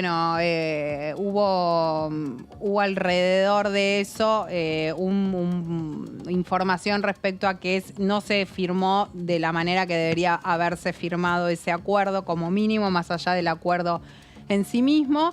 Y lo que dijo es este acuerdo nunca debería haber existido en la política argentina, un acuerdo que ni siquiera se presentó como un acuerdo, se presentó como un comunicado conjunto. Y lo que dijo sobre este acuerdo es que se hizo como un comunicado conjunto justamente para que ese acuerdo no pasara por el Congreso. Porque al hacerlo de esa manera evitaban que pasara por el Congreso, y lo que dio a entender es que si pasaba por el Congreso difícilmente. Y porque le daba cierta posibilidad de actividad minera, ¿no? De actividad pesquera al Reino Unido. Lo que hacía era buscar un paraguas sobre la controversia de soberanía entre dos países que habían tenido una guerra y que en el medio, el restablecimiento de las relaciones diplomáticas ha sido muy duro. En ese contexto lo que planteaba era hacer un paraguas sobre la controversia de soberanía y permitir la exploración y el desarrollo de negocios para la exploración hidrocarburífera. Y también para la pesca. Exacto, y la preocupación tenía que ver con la cercanía, sobre todo a la Antártida. Exactamente, y otro punto más que tiene que ver con la habilitación de una ruta alternativa para, a partir de un tercer país, que saliera de la Argentina y que llegara a la base militar de Monte Apacible, que está cerquita de Puerto Argentino. Ese vuelo, lo contábamos la otra vez, fue anulado poquito antes de que Cafiero se reuniera con un viceministro británico para notificarle finalmente que había caducado todo el alcance del comunicado Forador y Duncan. Bueno, ese vuelo, sobre ese, sí, perdón, por sí, favor. sobre ese punto, él dice que este acuerdo no tendría que haber existido y destaca justamente la decisión del gobierno argentino de haber anulado este acuerdo Forador y comunicado. Duncan. Acuerdo / comunicado. Sí, bueno, es conocido como acuerdo La papeleta Foradora y Duncan. Exactamente, sí, que bueno, que fue presentado aquí en Buenos Aires, en el encuentro de inversiones que había organizado Mauricio Macri cuando no había cumplido su primer año como presidente, ¿no? Digo, este es un dato. Me quedó sonando también con respecto a Malvinas, Gaby, el tema cuando menciona Rossi lo vinculado al entrenamiento de tropas británicas a partir de oficiales kosovares, ¿no? Este es otro dato que solamente se conoció cuando Cafiero se lo dijo al viceministro británico con el que se reunió, y esta es la segunda vez que queda mencionado a partir de lo que dijo Rossi. Ese es, bueno, el tema Malvinas es un tema casi aparte, porque habló mucho sobre Malvinas y dio mucha información sobre ese tema. Después, otro de los temas, a ver, que elegimos, bueno, habló acá, siguió con el tema, dice el acuerdo Forador y Duncan lo que hacía era facilitar, remover los obstáculos para el normal crecimiento y desarrollo sustentable de las Islas Malvinas. Nada que ver con nuestras históricas posiciones alrededor de la defensa de la soberanía de Malvinas. Después, bueno, también habló de inversión extranjera. Esto fue más al comienzo de su exposición. Dijo, la inversión extranjera directa en la Argentina estuvo arriba de los 15.000 millones de dólares el año pasado. Supera el máximo que existió entre 2015 y 2019, que tuvo un techo de 11.000 millones de dólares. Esto desestima la idea de que cuando gobernamos los peronistas no viene la inversión extranjera. Es incorrecto esa idea. Bueno, estos son algunos de los temas que seleccionamos porque, como decíamos, bueno, habló de muchísimas cosas. Si bien esto sí tiene que ver un poco más con lo que estamos acostumbrados y acostumbradas a ver cuando viene un jefe de gabinete aquí al Congreso. Lo otro fue como una discusión política que planteó, ¿no? Sí, alrededor de algunos puntos. Totalmente. Y creo también un aprovechamiento de ese momento de audiencia también que concentró, que me parece a mí que muchas veces los 101, como se le dice, a veces pasan con muy poca atención. Hay que recordar lo que han sido específicamente, esto por la propia cobertura, las visitas al Senado de Juan Mansur. Obviamente en el Senado es otro el tono. Claro, es clarísimo, sí, pero también. Bueno, lo que yo me preguntaba y nos preguntábamos ayer con nuestros compañeros en el cuarto intermedio era, bueno, ¿cómo habría sido un escenario como el de ayer si le hubiera tocado a Mansur, ¿no? Sí, no, muy, muy diferente. Seguramente parte de repasar esta síntesis que hacías, Gaby, es para orientar quienes quieran revisar un poco el mensaje del jefe de gabinete. Después hay toda una segunda instancia donde se fue ya contestando a las problemáticas que fueron trayendo los propios diputados, claro, que tenía que ver con, obviamente, con la coyuntura, con las últimas medidas de gobierno, con las medidas económicas, sobre todo, como caballito de batalla, y algunas cosas muy específicas, ¿no? Sobre políticas de infancia, sobre políticas de drogas. Bueno, sobre política de infancia también vi otro dato Hubo una diferencia en el caso de Juntos por el Cambio.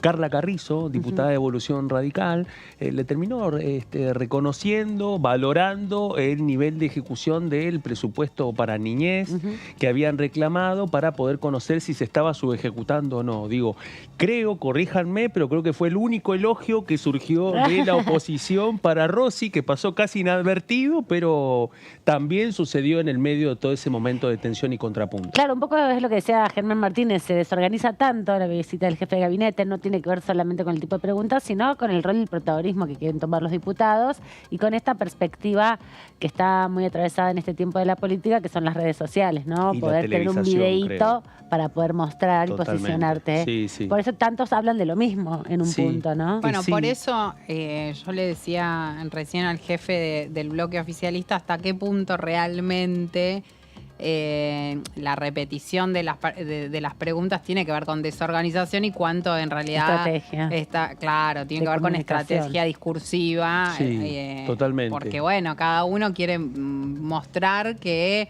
está preocupado por determinado tema y bueno, a veces las preocupaciones son similares.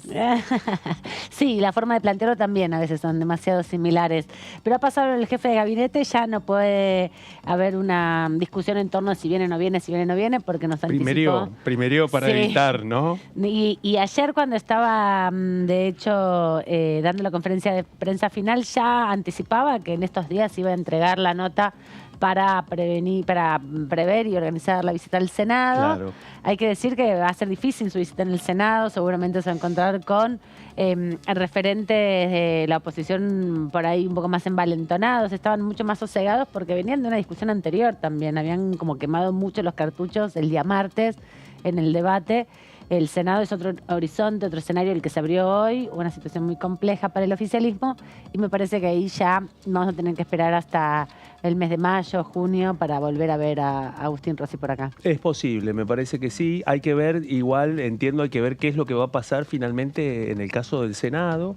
Porque bueno, 4 meses y medio sin que el recinto pueda funcionar y con este nuevo emergente que tiene que ver con este pequeño bloque de 3 senadores que dejaron el bloque oficialista. 4 que se aliaron. Porque 3 se necesitan para la mayoría. Pero que se aliaron con Alejandra Vigo, ¿sí? Del schiarettismo. Bueno, finalmente creo que hoy terminó de cristalizarse cuál era el cometido que podían tener ese agrupamiento de poder dejar en evidencia que el oficialismo tenía dificultades para poder llegar al quórum, para poder sesionar, algo que ya venía pasando desde el año pasado. Sí.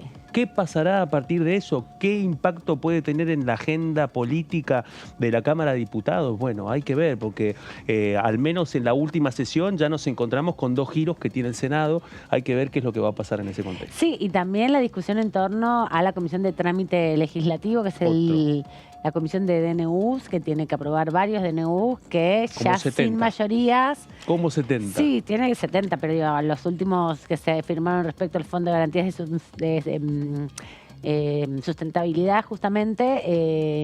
claro, sí, claro. Ya de hecho, Juntos por el Cambio presentó proyectos para la derogación justamente de estos bonos del ANSES. Claro, y si lo que siempre contaba el oficialismo en definitiva es, teniendo esa mayoría que constituía en el Senado, de 37 podía aprobarlos, por lo menos de una de las cámaras, que es lo que establece el reglamento. Ahora, hoy se mostró un escenario mucho más complejo para los próximos meses en términos de gobernabilidad. Totalmente, sí, y específicamente con la medida de obligar a los organismos públicos que tienen bonos en dólares y venderlos o canjearlos en bonos en pesos, que eso implica toda una discusión. También han habido guiños con el radicalismo, porque de hecho el Ministerio de Economía, para poder pedir una auditoría y una opinión, recurrió, bueno, a 2 interlocutores radicales. Un pedido lo mandó a la Auditoría General de la Nación, que actualmente la preside el exdiputado y exministro radical Jesús Rodríguez, y en el caso de la Universidad de Buenos Aires también hizo lo mismo,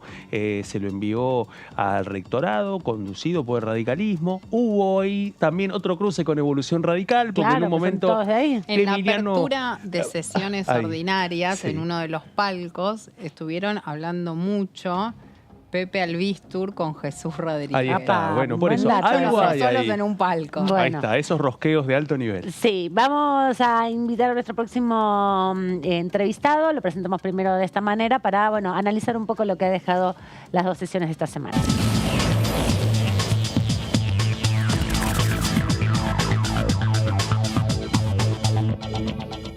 Le agradecemos al diputado Juan Manuel Pedrini, que casi no lo vemos, diputado. Está con poquita en luz, sombra. diputado. Me parece que no le avisaron nuestros colegas ahí que se tenía que acomodar de una forma que se le vea la cara. No, tenemos que... Bueno, le pido disculpas. Bueno, vamos a hacer una cosa. Vamos a pedirle ahí a mis colegas que están en producción que lo orienten un poco para que se le vea el rostro, sobre todo porque si nos está siguiendo alguna persona que no escucha, no puede leerle los labios, no tenemos intérprete de señas en este momento y me parece importante, pero necesitamos que se ubique de una manera que le dé un poco la luz para poder verlo, ¿no? Ahora vamos a hablar con el diputado Pedrini, ya develamos quién es. Exacto, se anticipamos. Porque uno de los temas que se discutió en la sesión y se terminó aprobando, por suerte, con una importante mayoría, sin votos en contra en general, tiene que ver justamente con la ampliación del Parque Nacional Laguna El Palmar, que fue el último tema de debate y que fue también el primero que inició las discusiones extraordinarias aquí en el recinto y que contó con el apoyo de diputados de distintos bloques. No tuvo tantos votos como se esperaba, pero en definitiva es importante, había muchos menos diputados, algunos estaban volviendo a sus provincias y eso se notó al día siguiente en la sesión del jefe de gabinete Agustín Rossi. Así que ahora vamos a hablar con el diputado Pedrini de cómo fue toda esta discusión y además el diputado Pedrini está dentro de la Comisión de Juicio Político. Exactamente. A ver si lo vemos mejor, diputado. Ahí está, A ver, ahora. Sí. Bien, gracias, porque no se lo veía nada y era difícil. Era muy difícil hablar con una sombra. Bueno, ¿cómo vio la presentación del jefe de gabinete por un lado? Y obviamente lo estamos llamando porque usted es uno de los diputados del Chaco y se aprobó finalmente la ampliación del Parque Nacional El Palmar, Laguna del Palmar. Pero primero a las consideraciones políticas de la visita del jefe de gabinete.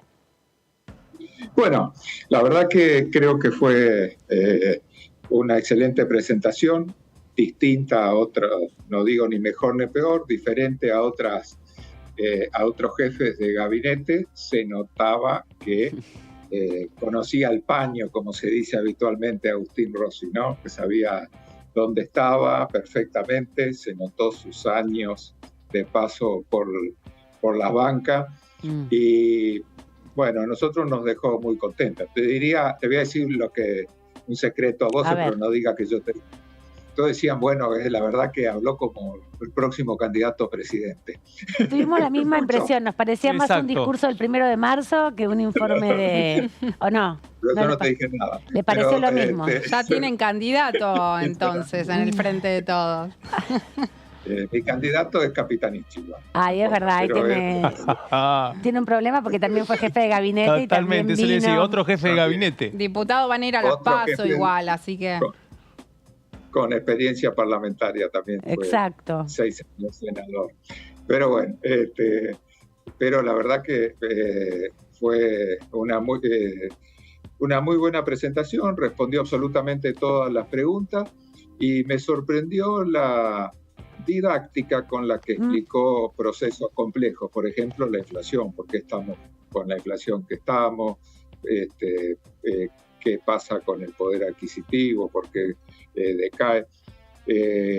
Creo que planteó una buena estrategia de intervención en el sentido que no tocó estos temas, pero cuando todos pensaban que era porque se quería evitarlos, luego los explicó muy, pero muy bien. Yo a veces pienso, no tanto nos costaba encontrar un Agustín Rossi que nos explique por qué tenemos la inflación que tenemos, por qué van sucediendo distintas cuestiones, ¿no? Bueno, lo tenían en distintos cargos también, venía de la AFI, venía de lugares importantes. Acá mis colegas le quieren hacer también algunas preguntas.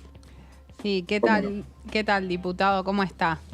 Gabriela Vulcano lo saluda.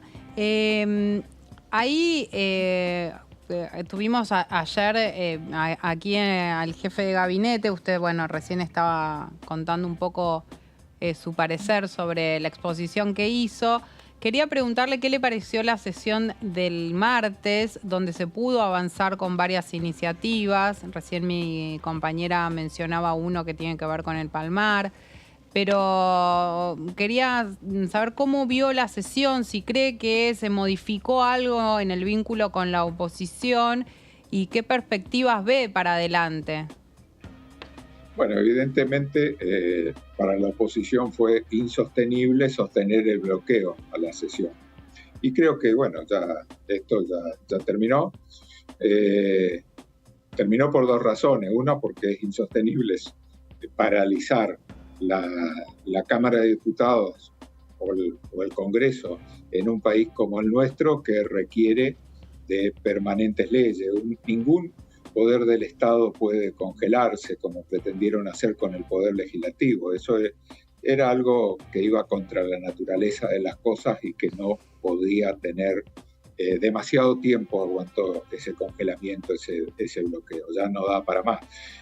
Lo que sucedió en Rosario, la necesidad de tener una respuesta frente a un fenómeno multicausal como el narcotráfico, por lo menos que desde el punto de vista de la justicia se dé una respuesta lo más rápida posible. Bueno, este desbloqueo a los chaqueños nos benefició también especialmente porque tenemos nuestro tercer parque nacional. Eso para nosotros es muy, pero muy importante realmente, ¿no?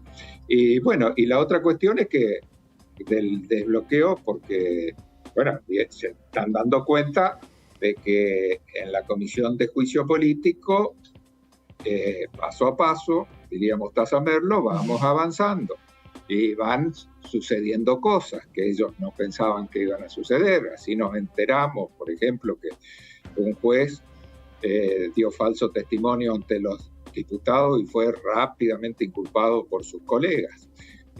Así nos enteramos que hay problemas muy graves en la obra social que hoy devino en la renuncia de su administrador.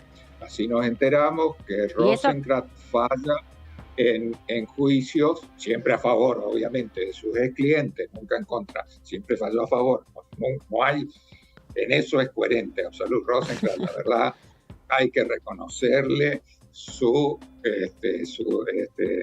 defensa de sus clientes, aún desde la judicatura, cosa que no tendría que hacer. Pero bueno, ahora nos enteramos que quiere cobrar también 25.000 millones de pesos que se le quedaron por atrás. Bueno, en fin,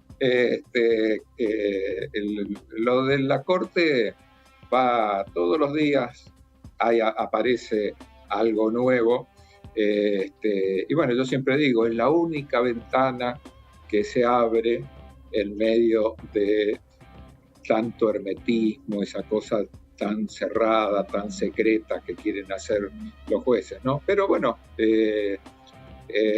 esto demuestra que vamos avanzando. Por lo tanto, las dos razones, creo yo, por las cuales se rompió el bloqueo es porque va contra la naturaleza de las cosas y porque no se puede tener un poder congelado, no es ni bueno ni malo, es una locura.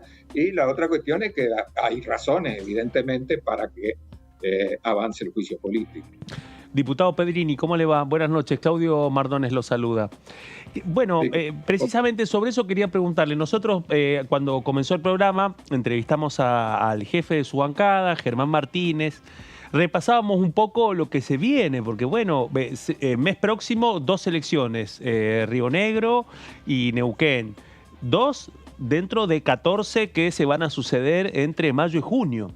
Nos preguntábamos qué espacio hay para poder sesionar, pero teniendo en cuenta que usted forma parte de la Comisión de Juicio Político, quería preguntarle si esto no va a impactar también en la agenda de trabajo de la Comisión de Juicio Político y cómo se están preparando para las próximas semanas. Espero que no. La Comisión de Juicio Político recomienza su actividad el martes que viene, no, sino el martes 11. El martes siguiente. Sí, el segundo martes de abril. Bueno, a partir de ahí espero que tengamos una reunión semanal como veníamos teniendo, y en lo personal creo que más allá de las elecciones nosotros tenemos que sesionar igual, ¿no? Tal vez por lo menos 1 o 2 sesiones al mes tenemos que tener. Nosotros no somos extraterrestres. El resto de la gente que sigue trabajando porque hay elecciones, ¿por qué no vamos a hacerlo nosotros? ¿Qué somos? Tenemos que mantener este poder en funcionamiento. Lo mismo que te decía recién, el Poder Judicial sigue trabajando, el Ejecutivo sigue trabajando, y nosotros también tenemos que trabajar, tenemos que sesionar por lo menos 2 o 3 veces al mes, tenemos que hacer. Lo que haya elecciones, yo sé que hay una tradición no escrita al respecto de que hay menos sesiones, pero no me parece bien. Le quería preguntar de nuevo respecto al Parque Nacional, porque bueno, estamos en medio también de un debate que no se puede avanzar, que tiene que ver con la ley de humedales, y sí hemos visto como estrategia en definitiva que las provincias van cediendo espacios protegidos para parques nacionales, como una política de ampliar también los territorios de protección. ¿Se dibuja como una estrategia posible frente a las dificultades de ya una década de aprobar la ley de humedales? ¿O en definitiva es una forma también de complementar el trabajo? Porque bueno, lo que vimos el año pasado con la ley de humedales es que es difícil que salga, en definitiva, en este periodo por lo menos. Bueno,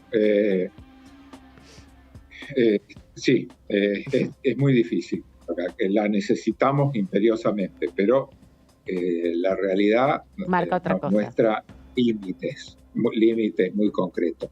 Y esto es, dio la casualidad de que se trata este Parque Nacional de un gran humedal. Son 5.600 hectáreas, pero 3.000, más de la mitad, es una laguna, la laguna del Palmar, que en épocas de lluvia y de creciente del río Paraguay se comunica con el río. Y si no, la verdad que es un lugar muy lindo, con detectaron más de 200 especies de aves, una flora y una fauna riquísima.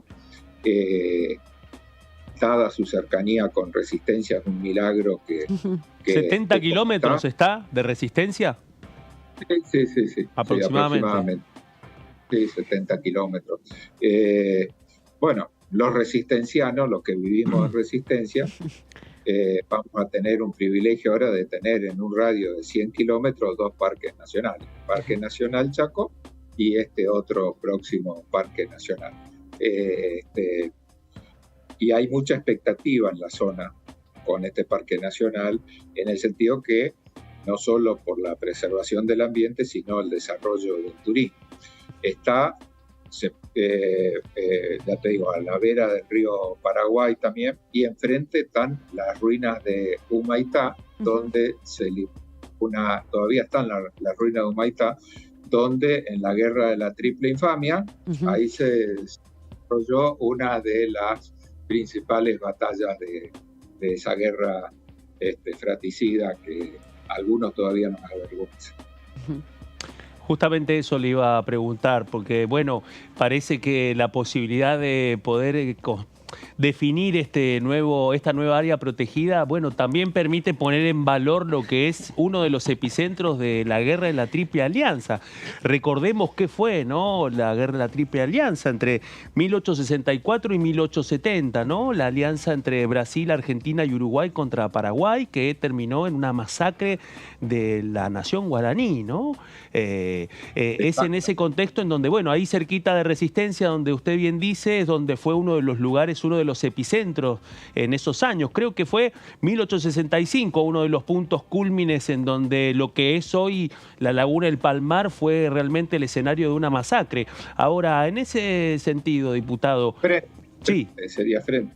Sí, frente al río. Frente al río, bueno... Costa paraguaya, sí. Totalmente. En ese contexto, diputado, bueno, ¿qué lugar piensan a darle a este lugar teniendo en cuenta, bueno, este valor histórico y más teniendo en cuenta en términos culturales lo que tiene que ver, especialmente para Corrientes, para la Mesopotamia, para el límite con Paraguay, el impacto cultural que ha tenido con el correr de los años y el olvido del impacto de la guerra de la Triple Alianza?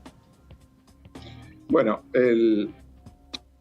yo por eso le decía un corredor turístico histórico más allá del natural, porque al lado, desde nuestro lado, ¿no es cierto?, del lado argentino, también está la isla del Cerrito. Desde la isla del Cerrito, ahí se estableció el imperio portugués.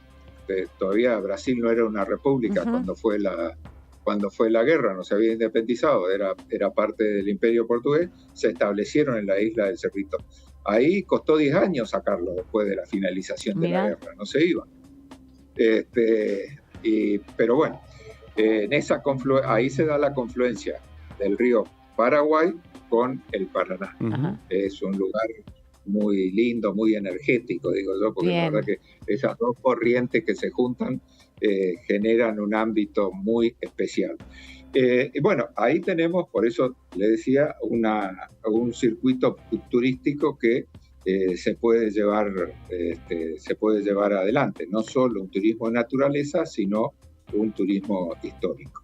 Gracias, diputado, por este ratito aquí con la tercera edición, por darnos toda esta información. Nos parecía importante destacar la aprobación de este Parque Nacional, que se convirtió finalmente en ley y que, bueno, amplía las zonas protegidas dentro del país en un contexto donde, bueno, el planeta está sufriendo muchos inconvenientes, podríamos decir, por el cambio climático, afectaciones por las deforestaciones. Así que no queríamos dejarlo pasar. Gracias, diputado. Hasta la próxima. Gracias a ustedes, y quiero resaltar la labor del Ministerio de Ambiente con Juan Cabandiel, Parques Nacionales. Esta gestión con Alberto de presidente creó 4 parques nacionales, 1 por año, es récord histórico. Lo mismo que la inversión que se hace y la reivindicación que se hizo a los guardaparques, la jerarquización de su trabajo, que también es histórico. Los parques nacionales se ampliaron, muchos de los que estaban ampliaron sus lugares, y tenemos, la verdad que ninguna gestión puede mostrar 4 parques nacionales, 1 por año, como esta que está adelante. Así que esperemos seguir por el mismo camino. Gracias, diputado. Y después te cuento la estrategia del Chaco para llegar al 20% de nuestro territorio, como con distintos porcentajes de protección. Pero esa es la aspiración a la que queremos llegar. Bueno, lo vamos a preguntar sobre eso también en próximos encuentros, así que le agradecemos este ratito con nosotros. Hasta la próxima. El agradecido soy yo. Chao. Adiós. Gracias. Bueno, y algo que quedó pendiente todavía en la Cámara de Diputados es la aprobación, hablando de parques nacionales y hablando de forestación, de la jubilación anticipada de los brigadistas, ¿no? Que se aprobó en el Senado de la Nación y que tiene dictamen y que no se aprobó todavía aquí en la Cámara de Diputados, ¿no? Que es un universo muy pequeño para, bueno, poder garantizar que se jubilen antes de los 60 años las mujeres y los 65 los varones. Se corre 10 años, 50 y 55, porque es un trabajo muy riesgoso, ¿no? Y afecta fuertemente la salud. Pero bueno, no sé si se va a aprobar. Eso, si me guío por las discusiones de la moratoria previsional, lo que han sido las discusiones que surgieron. Extraordinarias, exacto, extraordinarias. Totalmente. Sí, además intentó varias veces aprobar, estuvo en casi todos los temarios de diciembre, porque se entendía que había tenido mucho impulso, sobre todo por los incendios que se vivieron en enero del año pasado, en el 2022 y en el 2021 en Corrientes y en Santa Fe, ¿no? Que eso fue lo que impulsó, y también en Córdoba fuertemente esto. La imagen de los esteros de Liberá ardiendo una vez más. Exacto. Pero bueno, todavía no se concretó, tampoco se pudo aprobar hoy la ley de señas, de lengua de señas argentina, tampoco la de certificado de discapacidad, todos proyectos que son consensuados, pero que entran en la estrategia electoral y dejan de ser prioritarios, ¿no? Tanto que también se habla de en qué anda el Congreso, si focaliza en los temas de la política y los temas de la ciudadanía. Bueno, quedó un poco en evidencia también esa discusión hoy en el Senado. Pero bueno, ya estamos llegando al final de esta semana y la semana que viene es corta, así que vamos a poder rascarnos un poquito, disfrutar y descansar, porque después van a venir varias semanas. Vienen muchas semanas. Bueno, viene ya el arranque del tramo, de uno de los tramos más calientes del primer semestre del año, ya en un momento en donde empiezan a prefigurarse algunas definiciones que indudablemente quizás no dinamicen el funcionamiento legislativo, pero van a tener un importante impacto en esta caja de resonancia política para los debates que se vienen, ¿no? Hay que ver en ese contexto también si alcanzan mínimamente los acuerdos como para poder garantizar de que algunos proyectos que habían sido posiblemente la foto de la otra era de la Cámara de Diputados, en donde habían acuerdos entre oficialismo y oposición sobre algunos temas así, si eso permite de que, bueno, pueda cruzar las barreras que ahora han quedado planteadas en términos políticos y numéricos en el Senado.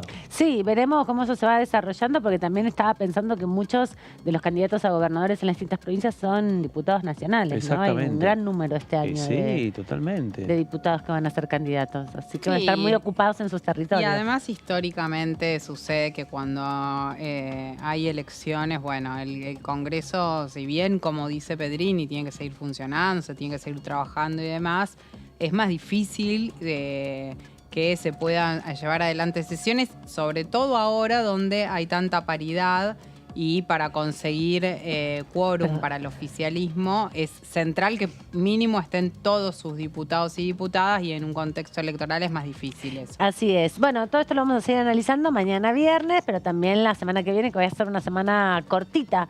Así que les agradezco, Gaby, por este rato, también Claudio, por compartir el análisis sobre las 2 sesiones que tuvimos.